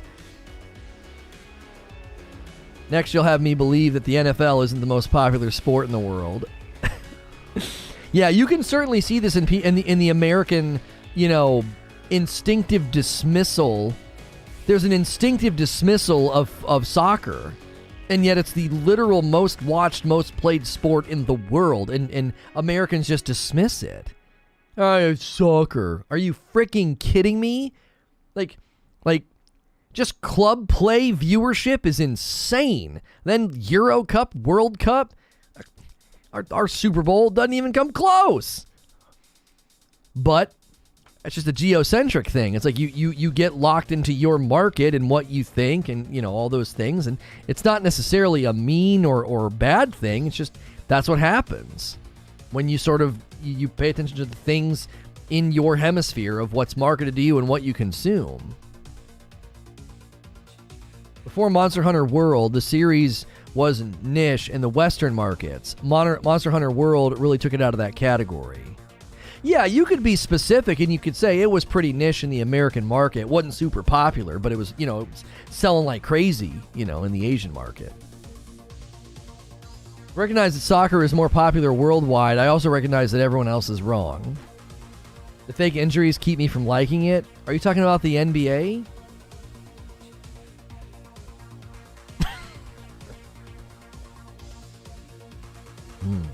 What Americans lack in culture, they make up for in pride. I'd watch soccer over baseball, and baseball's a classic American pastime, a cultural thing. I've periodically given you guys my theory about the rise of baseball. Baseball became insanely popular and ingrained in American culture before the rise and the boom of the television. Why? Because it's a sport you can listen to on the radio. So the common placement and accessibility of the radio helped make baseball insanely popular. If baseball would have tried to compete with the viewership of American football and basketball during the dawn and the rise of television in the home, baseball wouldn't have survived. That's my theory. I think it's pretty solid theory, but I think baseball is it is a sport you can listen to. And it had its birth and its rise during the popularity and the accessibility of the radio, and that's why I think baseball is just so woven into our American pastime. You watch it on TV, you're like, this would never frickin' make it. Like, think about hockey. Like, hockey viewership and popularity and even hockey scores changed dramatically when they got rid of the 2-line pass rule. Why? It opened up the game, added speed, added breakaways, so scores went up, there was more intensity, more happening, and hockey popularity went up accordingly. So the flow and the rhythm of a game can very much determine its popularity on television. And this is why soccer is not super popular in America. Why? Because it's coming late. It's coming late. It's like we're used to the NFL. We're used to we're used to basketball. We're used to hockey. And then you watch soccer, and it's just like it's all zoomed out, and you're like, what's going on? Nothing's happening. They're passing the ball a lot. Some guy's laying on the ground now. What is this? I watched soccer with some Germans, friends of ours up in Michigan. They were friends with his German family. Super nice family, adorable kids, and they had this amazing plot of land and house. And I watched soccer with them, and I became a fan because of they fed off the intensity, and I could lock into what makes it intense. Soccer is very popular in America. It is now. Historically, it isn't. It was popular in America until like the 70s? Oh, you're saying historically it was. I didn't realize that. It was popular pre-70s? What did American football push it out of frame?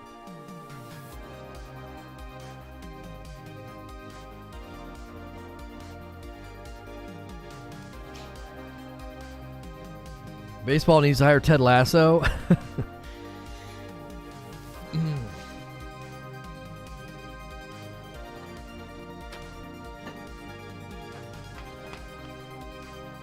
If golf had better broadcasts and announcers, even golf would be more popular. I think people like the way that it's announced and broadcast. Hockey's huge in the Midwest. I moved from South Carolina to Illinois, And it's crazy how it's basically an unknown sport in the South. Oh, yeah, very much, very much. Well, unless you go down to Tampa Bay Lightning. I've watched soccer since I was a kid. It doesn't mean I can't critique the crap that it makes it hard to watch. Oh, I was being cheeky about the NBA. Yeah, the diving and the fake injuries in soccer, you just have to accept it as sports theater. It's like, this is just a part of the game. You know, the theater of those. I think if you see it as part of sports theater, then it's entertaining and funny. Like flopping in the NBA, like diving in hockey, like, you know, it doesn't really happen in football. Those injuries are almost always genuine, getting their bell rung or their leg twisted. But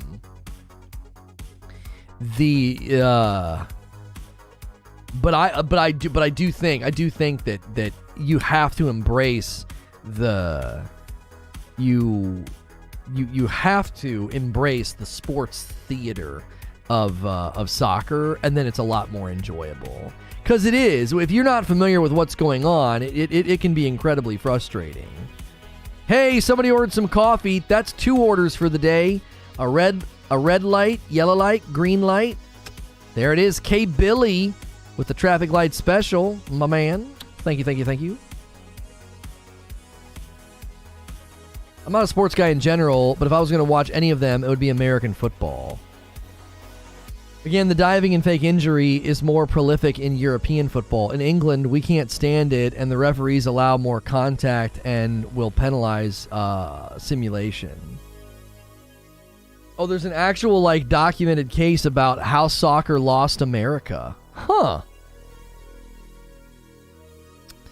I didn't realize that, Valiant, that it's considered a European thing, and like England, what do like the England clubs and refs, do they treat the game? I didn't realize they treated the game differently. That's outside my hemisphere. Because I remember I would watch the Euro Cup, and I was like, my gosh, get up! It was, what are you doing? You know, and then the Italians are, they get carded. They go up to the ref, and they're like, they do this, and they do this, and they do this. The theater of it, brother. Oh, the ref pulls a card out. The Italian puts his hands up. Every time. The theater. So much. It's like you are an athletic, you know, phenom. Like, you're in such great shape, you're so good at the sport, and you're also just so good at theatrics.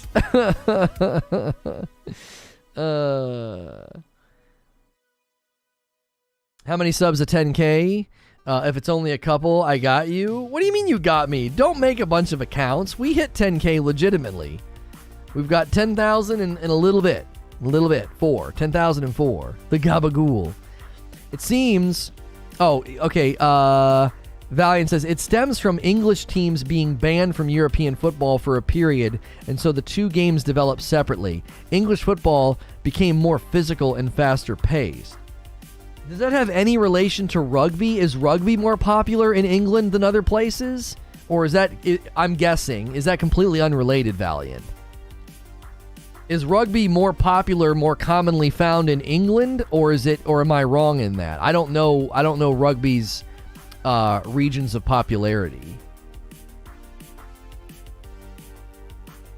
Because that could have an influence as well. That, like, what are you, a bunch of babies? Like, we play rugby over here. People are losing teeth. Rugby's very popular in the UK. I wonder if you can trace an influence there from, like, the acceptance and the popularity of rugby influencing the physicality of football. Unrelated, but it is more popular here. I don't know. It might not be unrelated. It might not be super directionally related, but it would be related to what the viewers and what the culture accepts as far as, like, levels of physicality in sports. Rugby is pretty brutal, right? It's rough, it's tumble. And so if you accept that level of physicality, you're not going to be so quick to, like, hey, whoa, take it easy in football, soccer. You know what I'm saying? Like, as a culture, the refs that grew up watching rugby, the players that grew up watching rugby, getting into England-based soccer clubs are going to be more, I think, accepting and like, yeah, being kind of physical is fine. Goodness, we're not playing rugby. You still got your teeth. There have been soccer players that go to rugby and vice versa. Yeah, like how many of them have jumped between? That would have an influence as well. Like just a more tolerance of physicality, just like bumping and, you're not, rubbing's racing kind of a thing. Sorry for all my fellow Americans. Our pastime of baseball as a sport is now trash. It used to be a great game and has turned into garbage as a product. Rob Manfred has destroyed it. Dude needs to go. I mean, I would say historically speaking, when the Red Sox had their entire team basically sold to New York by a guy who had zero interest in baseball, but he was basically an opportunist businessman, you could probably trace the destruction of baseball as a genuine, authentic sport back to that. Why one team has more pennants than anybody else. They have more money. Rugby is brutal. The things we do to each other in a rugby pitch would put you in jail elsewhere. Insomniac says, we good now. I have a couple of Googles, so I went and subbed. Well, you didn't have to do that, but I appreciate it. A little bit of padding to keep us above 10K will be really nice, because it's always the worst when you hit a milestone and then a bunch of people like want to indignantly unsub. Well, you hit a milestone, I'm done with them. I don't know why people do that, but it's a thing.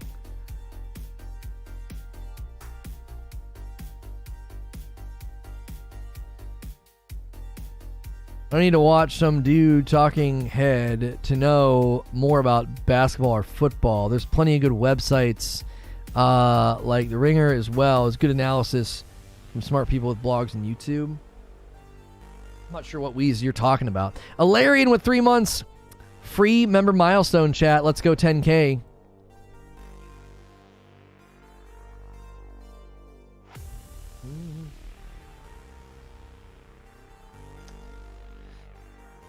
The first American football game ever was played in November 6, 1869. The first forward pass was 1906. Cricket is huge basically everywhere the British Empire existed, which covered a lot of places. Not here.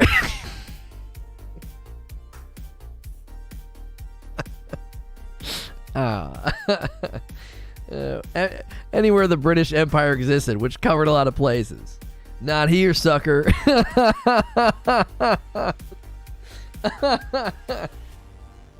Tell your monarchy I said hello.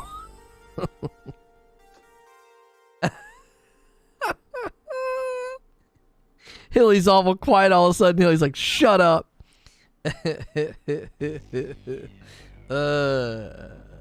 Undefeated against the Brits. Oh, man. Take that, you filthy redcoats. Oh, man. Soccer is a British word. Yeah, that's bait. That's bait if I've ever seen it in my chat. I think the Brits invented soccer so that they could beat us at something. What's a sport that those big, dumb, brute Americans wouldn't be good at? Hey, we'll kick a ball with our feet.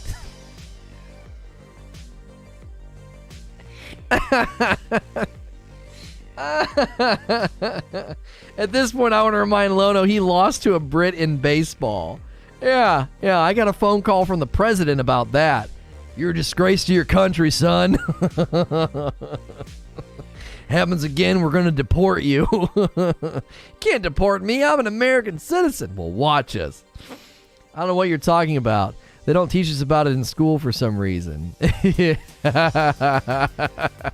What do you mean? Who's George Washington? We don't know who that guy is. Is it a car company? When are we going to talk about the Dutch?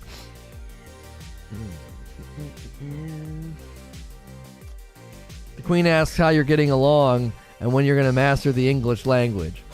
I was trying to explain it to my son about, Japanese and it being, people that live in Japan, that being its origin, and Korean and Chinese. And then I was like, we live in America, but we speak English, which originated in England. I was trying to explain that to him. I was like, we don't speak American, we speak English.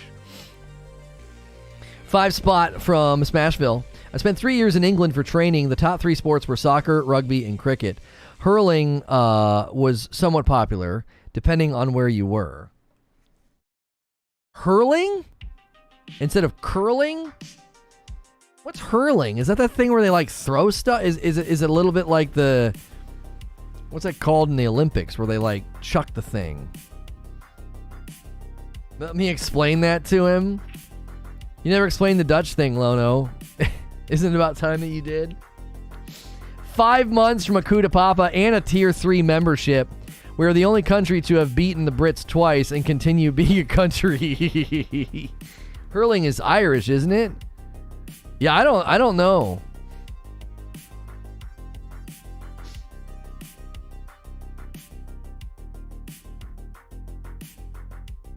That's hurling? That looks like lacrosse to me. It's like field hockey.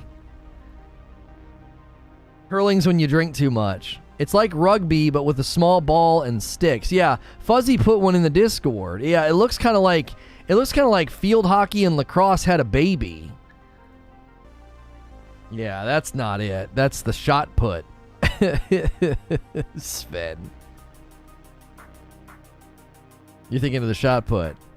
No. There was another one where they hold it and spin around and throw it. I wasn't thinking of the shot put.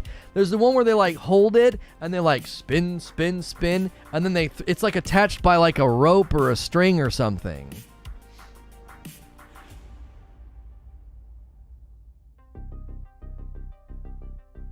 Are the Brits writing colonialism out of textbooks the way the Americans are with Yeah. It's got to get rid of that. Oh, it's called hammer throw. Yep.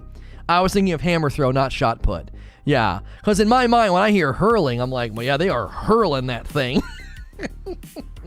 If you're just tuning in to the Olympics here, 2026, up next, hurling. Wait, what? Oh, hammer throw.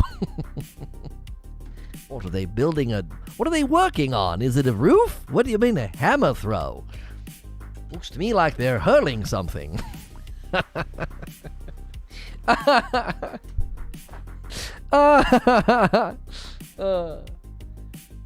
It's Thor. Yeah. What we like to call it here is Thor the Sport.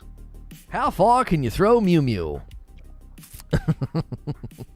That's good. We're having a fun time. We picked a non-starter. I wasn't sure. This was probably our biggest gamble of the week, this topic in this game. I don't think it's known. It's not known enough yet. But we're having fun anyway. It'll fare thee well. We've got an hour still. It'll be okay. Throw Mew Mew. Yeah, I always call the hammer Mew Mew because that's what Kat Dennings calls it in the movie. She calls his hammer Mew Mew because Mjolnir or whatever, and she can't say it, so she calls it Mew Mew. Oh, what did poor Mew Mew do to you? Nothing. And that's the point, isn't it? That's the point.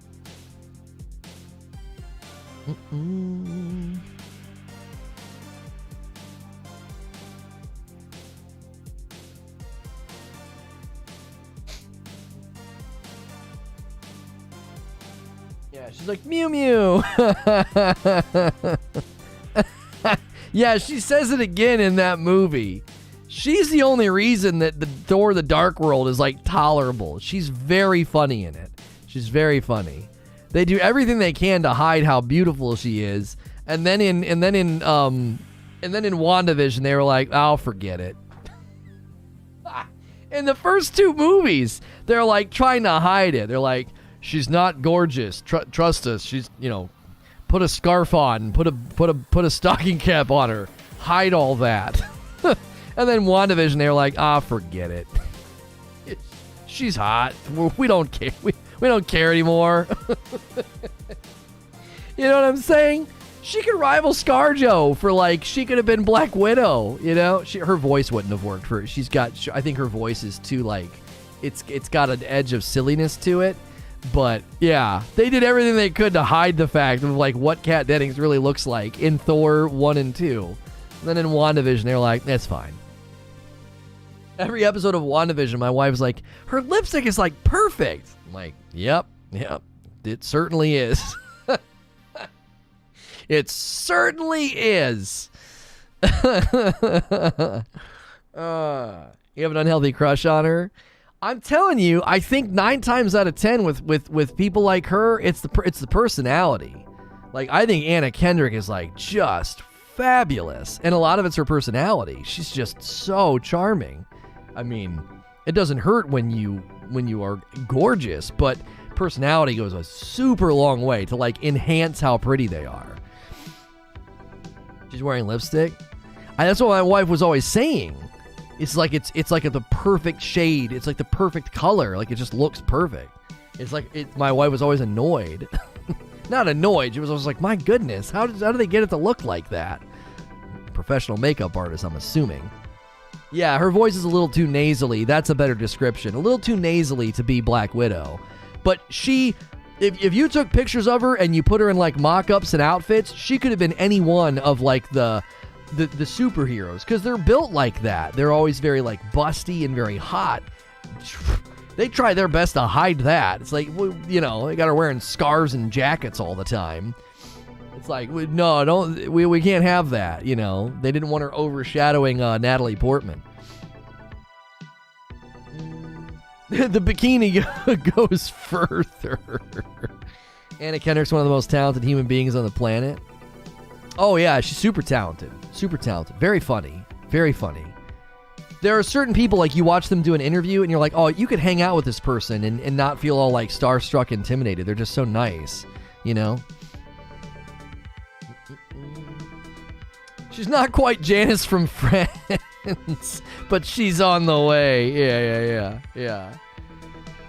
Aloy isn't thick, but Kat Dennings is thick. Well, yeah. That's I wouldn't disagree with that at all. That would be intellectually dishonest.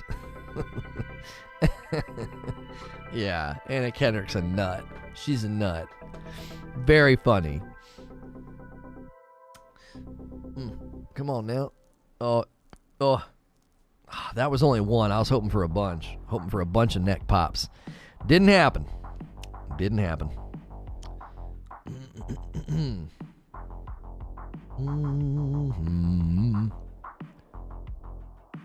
There's so much you can do: music, acting, writing, singing. Yeah.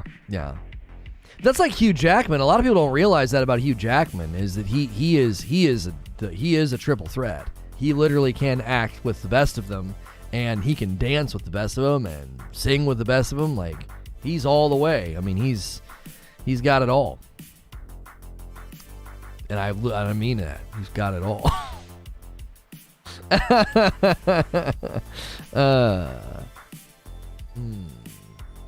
Kat's married to Andrew WK. I think that tracks. They're probably good together. That just fits for some reason in my mind.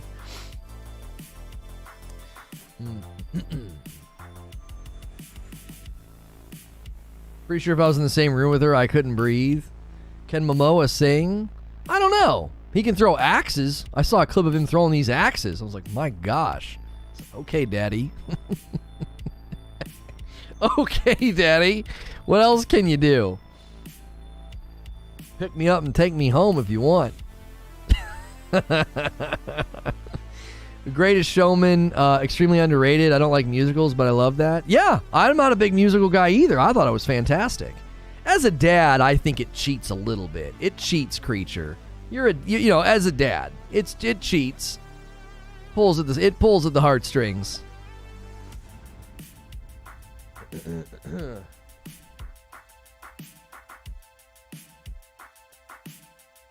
Andrew WSK dad taught me contracts law. Really?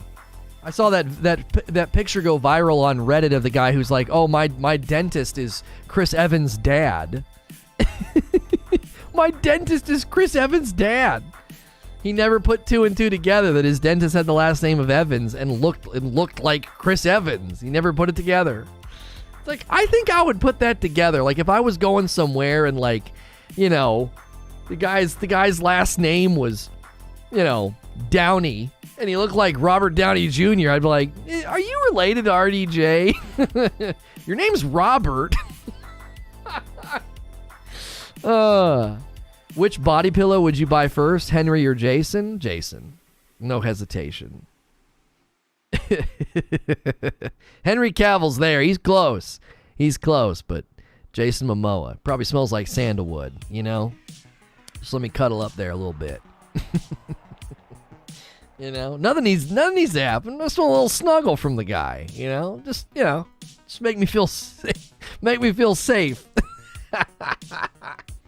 You ever catch in the Marvel shows on Disney Plus? We watched WandaVision. We haven't watched Hawkeye yet. I'm really excited about Hawkeye because I like Haley Steinfeld. I think she's super talented, and I'm really happy she got into Marvel because she did True Grit, and then she was in one of the singing ones with Anna Kendrick, and then she did the Bumblebee movie. Really impressed with her range. If you go from like True Grit to a singing movie to like to Bumblebee, I was like, this girl's got it. She's very talented.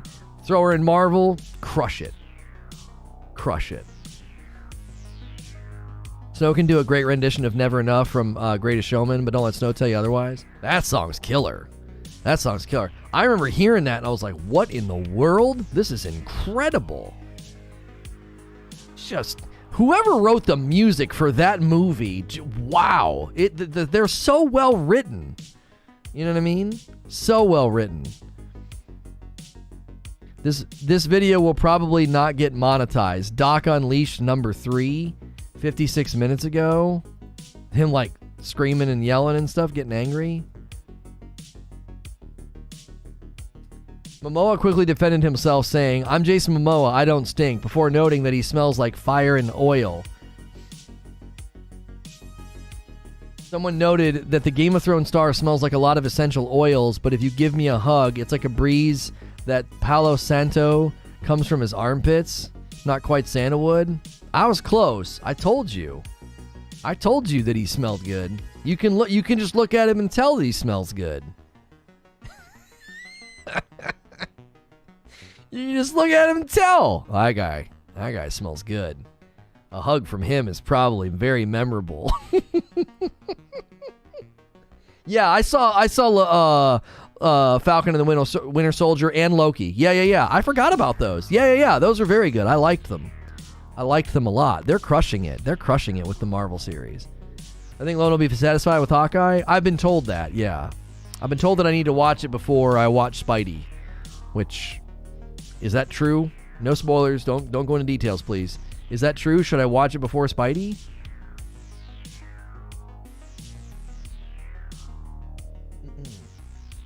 Excuse me. Henry, he's British and a gamer. I will admit the fact that Henry Cavill's a gamer and has the accent. He gets some points there. Whew, holy moly. It makes the room warm.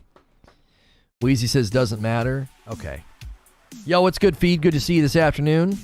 There's no need to watch Hawkeye before? Okay. I've seen Black Widow. Thanks, Wheeze. I have. I was very annoyed. I was super annoyed. Black Widow was so good and so ill-timed. I was like, you idiots. ScarJo deserved better. I was so angry. She deserved better.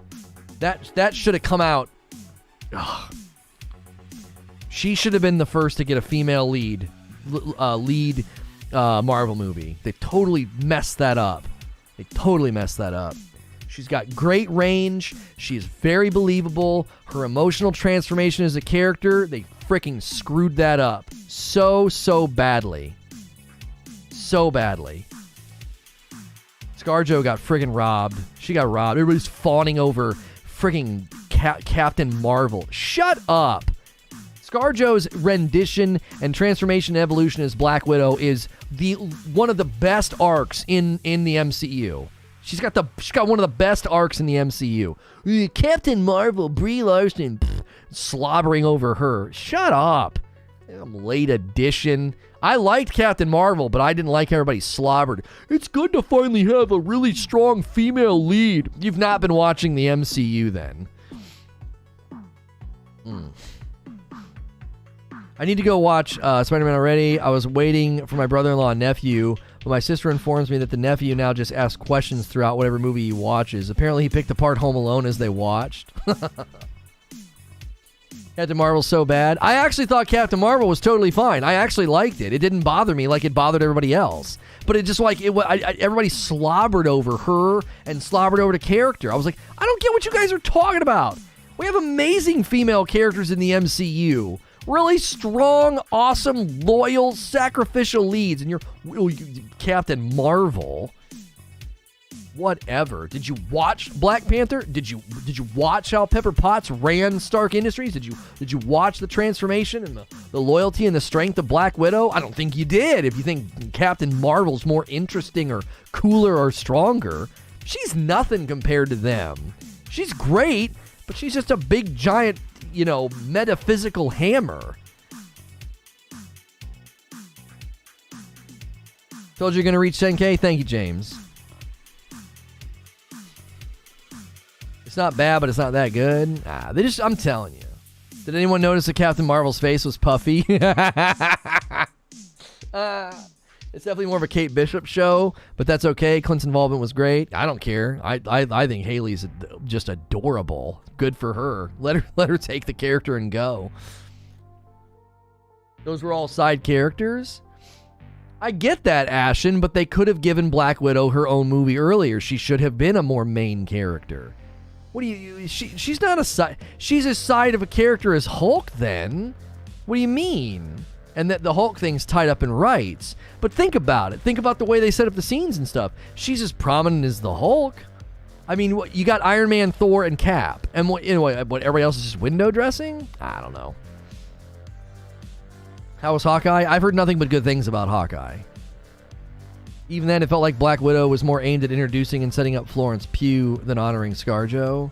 Yeah, a little bit. I mean, I don't have any problem with Florence Pugh. That jawline is carved out of stone. Has very nice jawline. And she's very funny. But I didn't feel that way in Black Widow. Not as good as Loki, though. I could see that. Loki's going to be tough to beat because Loki was dope. Loki will probably be the strongest. I think Loki was... WandaVision would have been my favorite, but I think Loki takes it. It's like, for me, it's like Loki, WandaVision, Falcon and the Winter Soldier. Loki was so cool. Just the style. Owen Wilson. Oh, man. Just so good. Loki was strong. It was very strong.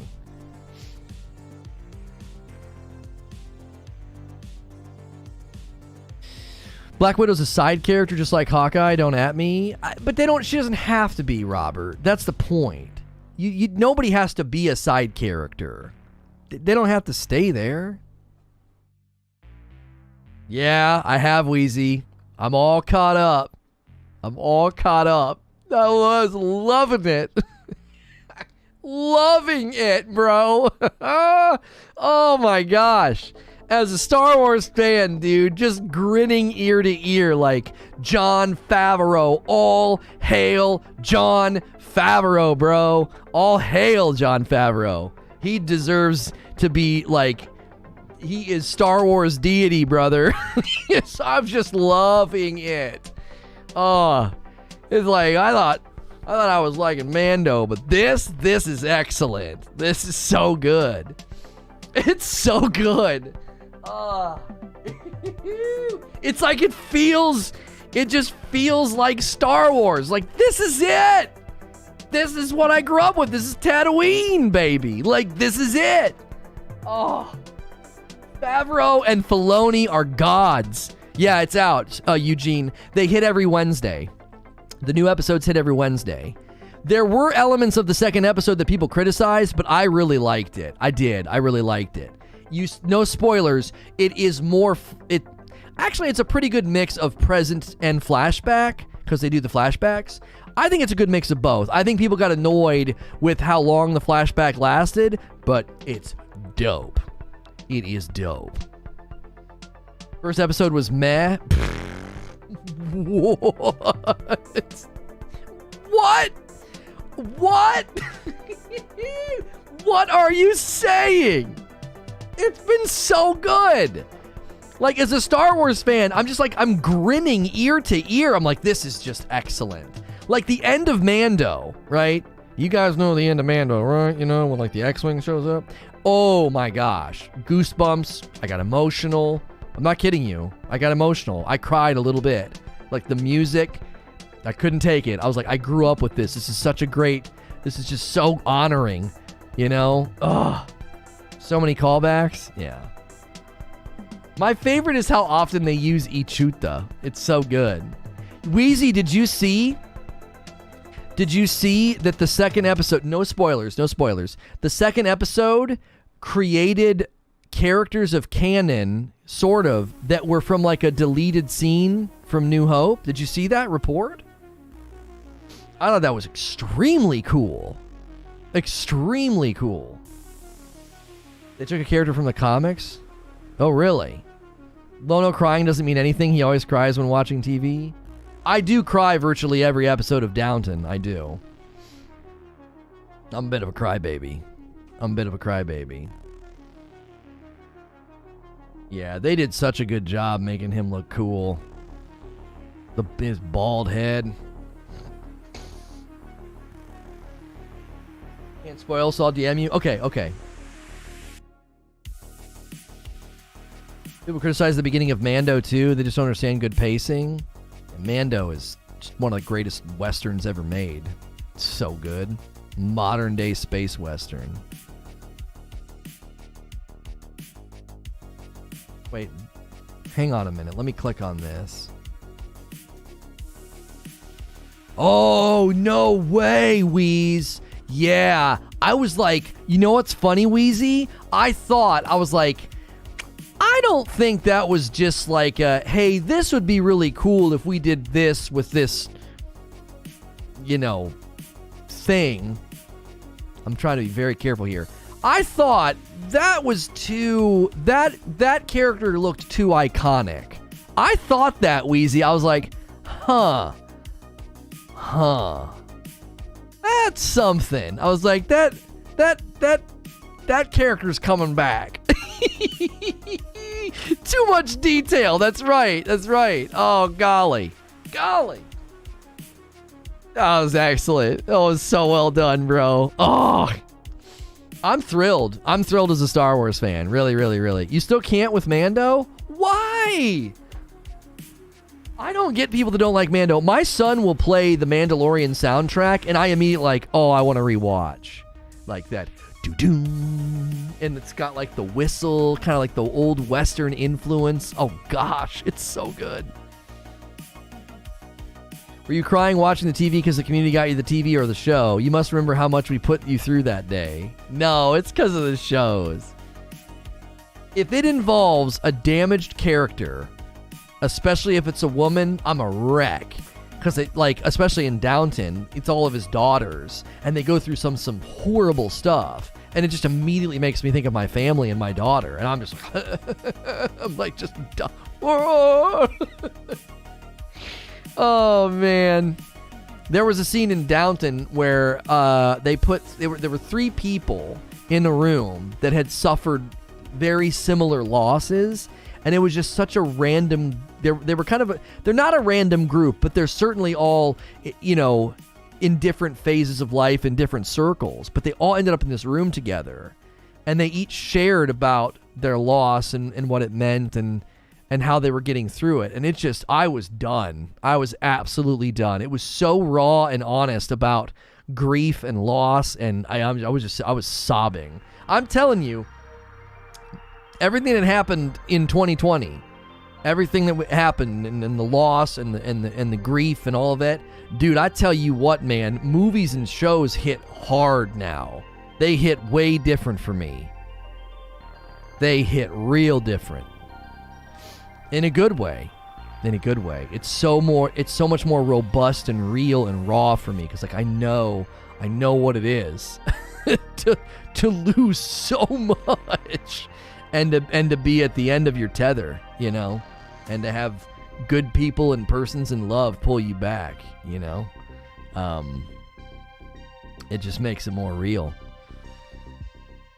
I hope they're all just as long as the second episode. Was the second episode long? Because we watched Boba Fett and we watched Downton, and we were up super late. I was like, why were we up so late? Was it? How much longer was it? Because the first one was like 39 minutes.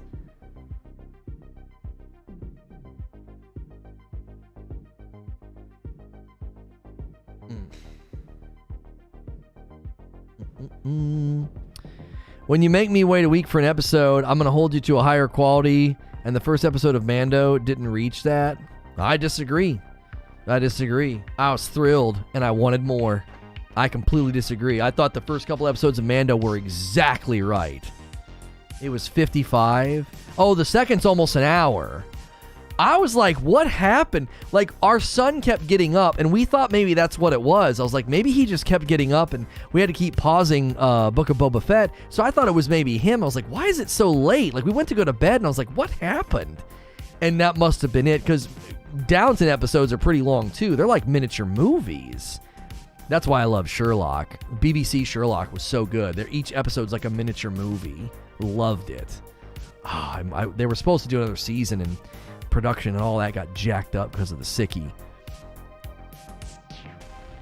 Give me a second. I'll be right back.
So, industry leaker Grubb, what is it, Jeff Grubb?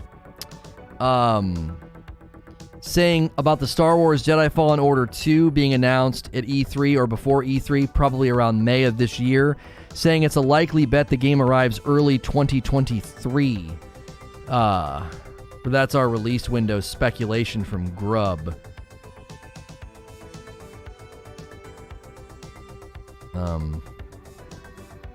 And don't forget, we've got a good video hitting today about Gordon Ramsay and Purple Platform and all that.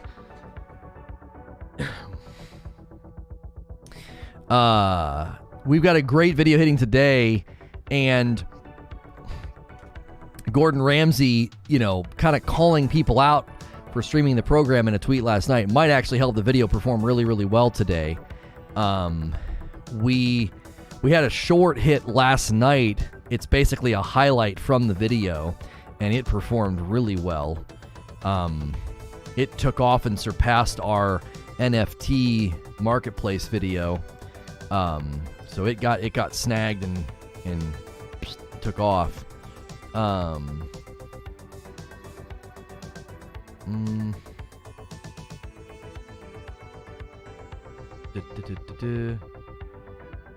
Wait. Where is this guy's comment that I just approved? Strong disagree. Like, I'm allowing people to comment on videos even if they're being kind of nasty. People are being nasty on the Jake video. You're like, he's biased. What are you doing? What are you doing? Are your hands cold? I don't know. Hands busy with something or something? I don't know. You were doing something with your hands. I was like, your hands occupied. That's part of the rules. Yeah, that's the rules. If your wife is standing in the kitchen and she's doing something and has her back to you, you have to give her a little tap. A little tappy tap.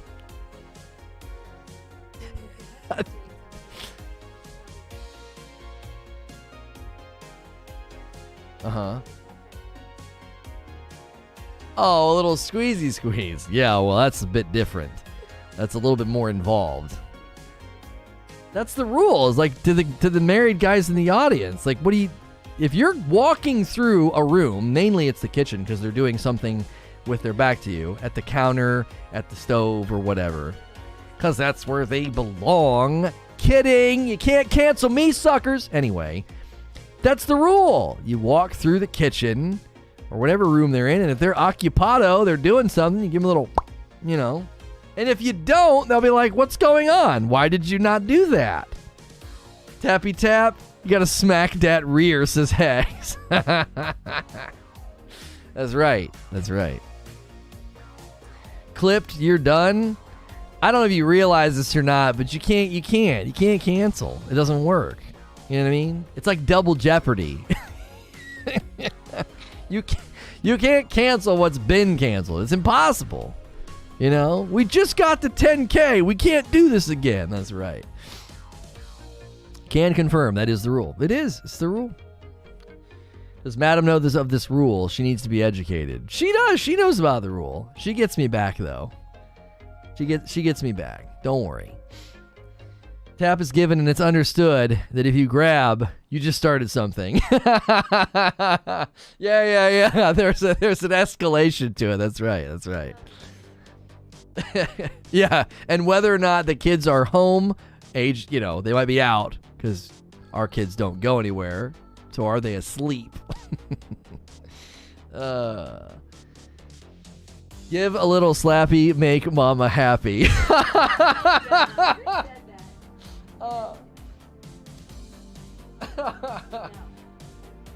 I will make sure whenever I get married, I'll tell my wife that rule.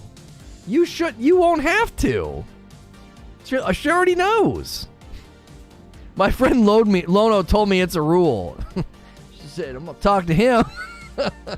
Who is this fool you're listening to? I don't think so. I think she would know. Red Dead Online fans aren't happy about the game's latest update, taking to Save Red Dead Online to voice their disappointment. They're furious about the lack of content. I mean, I don't know if I would cover that. We don't cover much there. We stepped way out. We stepped a little bit out of the lane today with this Nightingale stream because news was really light, and this didn't hit. This one didn't hit. I think it's mainly because there's not enough interest and intrigue into the game right now. It's got a ways to go. The volume on it was good, but it's problematic because it looked like lots of people are interested in Nightingale, but they could be interested in the show or movies and stuff, so it's always hard to know. Yeah, make sure you fit that into your vows, that's right. If the tap is reciprocated, then you know she's saying there's a dance. That's right.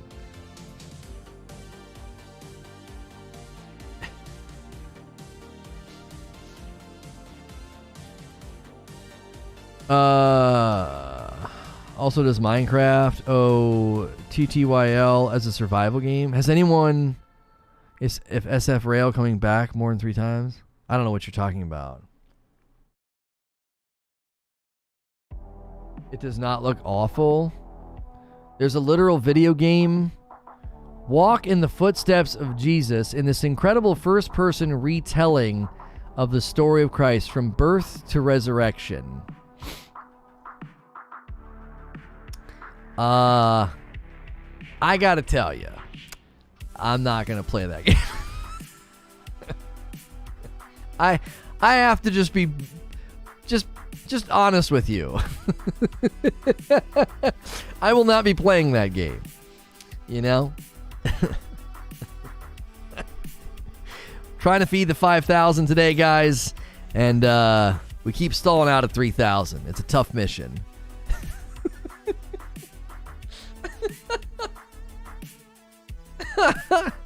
Trying to raise Lazarus, and I keep raising this other guy. This is the neighbor. I don't know what's happened. This is tough. It's a tough mission.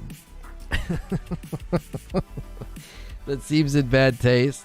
Oh, I don't know. It doesn't seem like it's in a state of mockery. It seems like they're genuinely trying to let you experience the story in the game. It doesn't seem like it's being done in a nasty way. You know what I mean?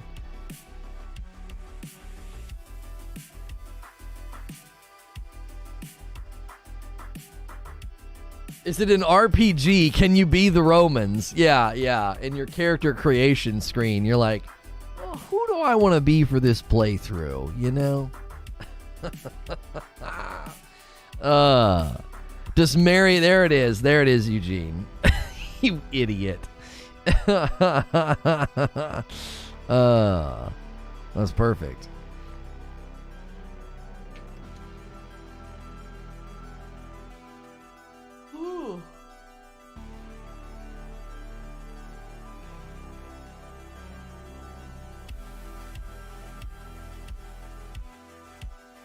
Yeah, Tenrai is meant to be once a month distorted. It just wasn't planned for December, because December they had the planned winter event.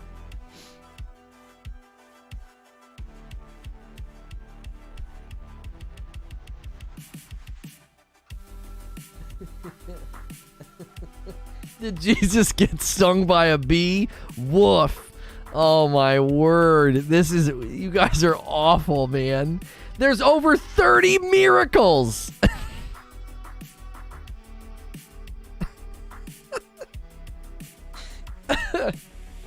With new, never before experienced miracles. Oh,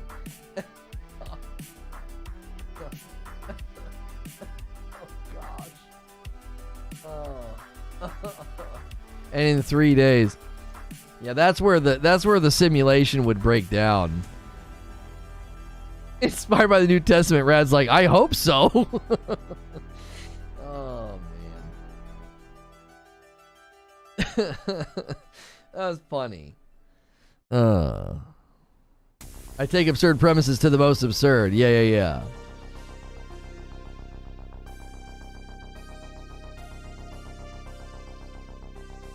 Some church's gonna DMCA that game.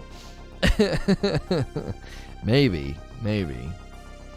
Everyone that plays the game, their hard drives end up getting fried, because of the sacrilege. All the reviews are like, it was a great game until my house got struck by lightning. I was really enjoying this game and my computer caught on fire randomly.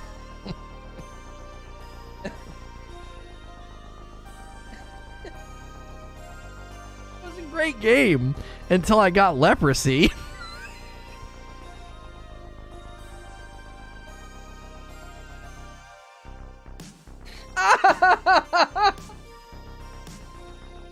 Oh, okay. All right, that's it. That's as far as I'm willing to go, chat. That's the end. Oh, the refund rate on this game is just through the roof.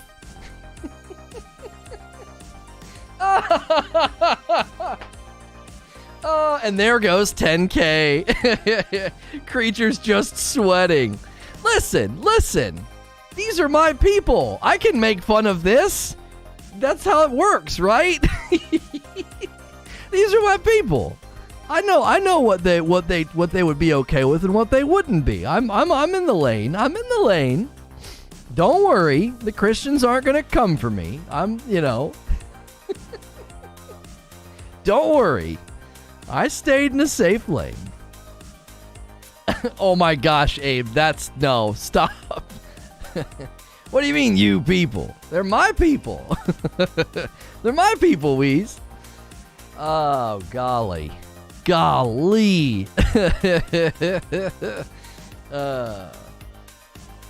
What's next? No, that's not it at all. You're allowed to punch across. You're allowed to tease your own tribe. You're allowed to do that. Whew. Oh gosh, Eugene.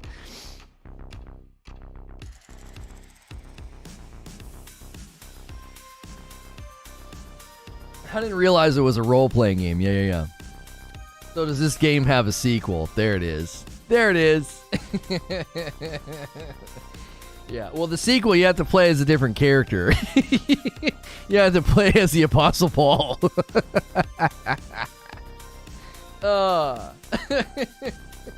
Our first DLC is going to be a little bit shorter than most. You're going to play as Steven, and, well, it's not very long.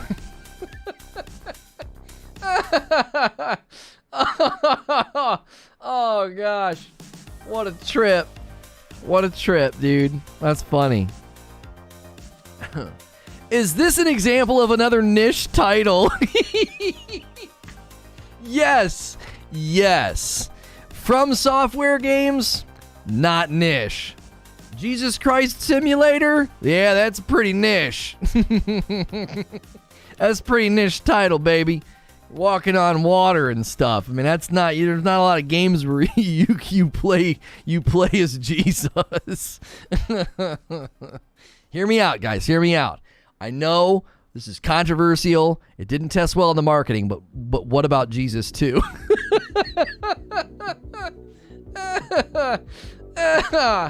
He comes back down and he's like, you guys are really messing all this up. I'm gonna fix it. Oh, that's funny. Whew. I don't know, says Abe. He's got a lot of followers. Oh, man. That's ridiculous.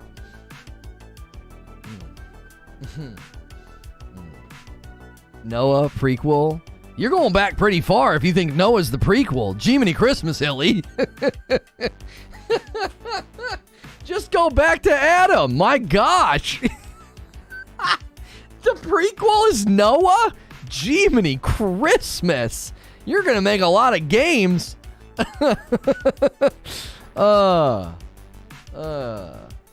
What do you mean that Jesus Strikes Back is a bad idea? We tested it.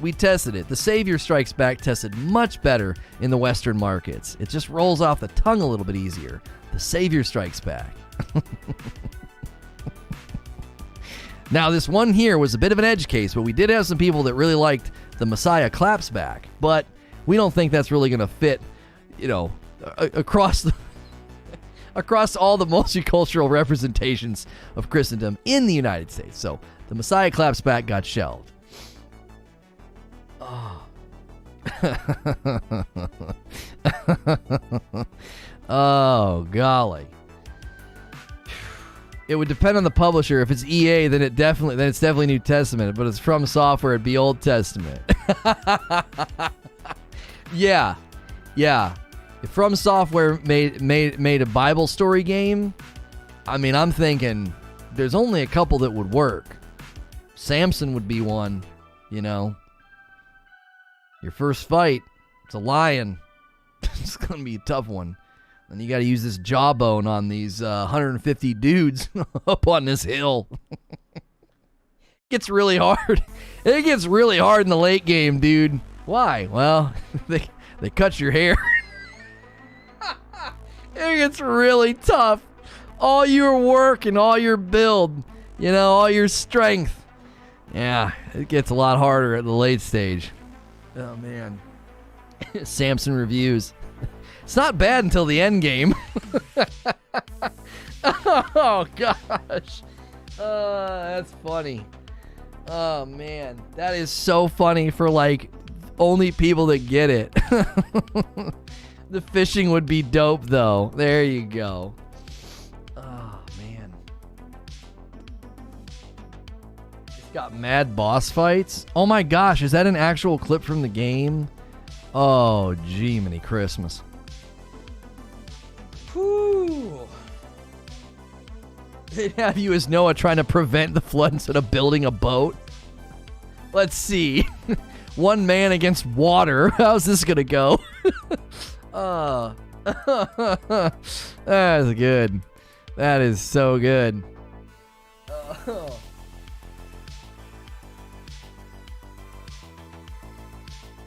The crafting systems would be solid too. Oh, that's good. That's good. See? We're having fun. This is all fair. None of this is too far out of line. Oh, what's Gordon Ramsay's Twitter? That's a turn. It's just Gordon Ramsay. Okay. Didn't I just follow him? There we go.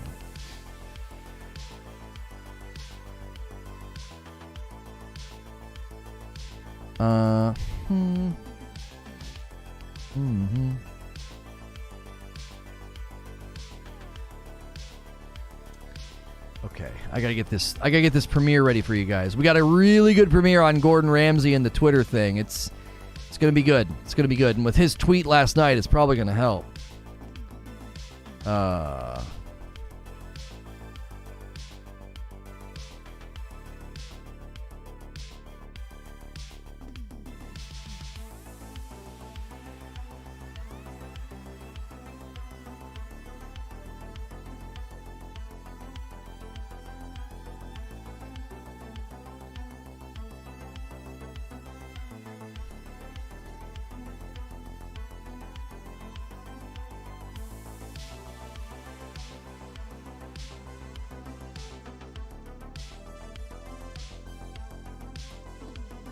Gordon Ramsay and the Twitch debacle is what I'll say in the tweet. I'll just Gordon Ramsay and the Twitch situation. That's a little bit less like debacle sounds weird. Debacle? This is a debacle. I work with a guy where if you get frustrated, he'd be like, "You are ranting right now." He's like, "Is this a rant?"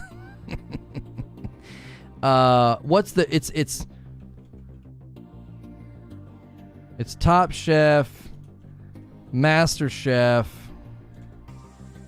and then Next Level Chef, right?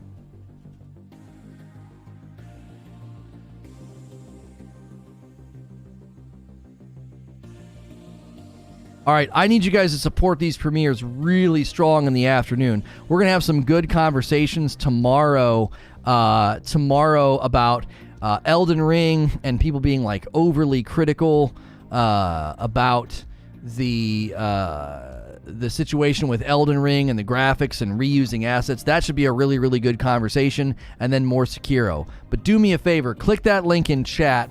There's about 200 people here right now. Click that link in chat. Give this premiere some love. It's premiering now. It's premiering now. So click that button. Head on over there, please. It's super, super helpful when you guys support that channel.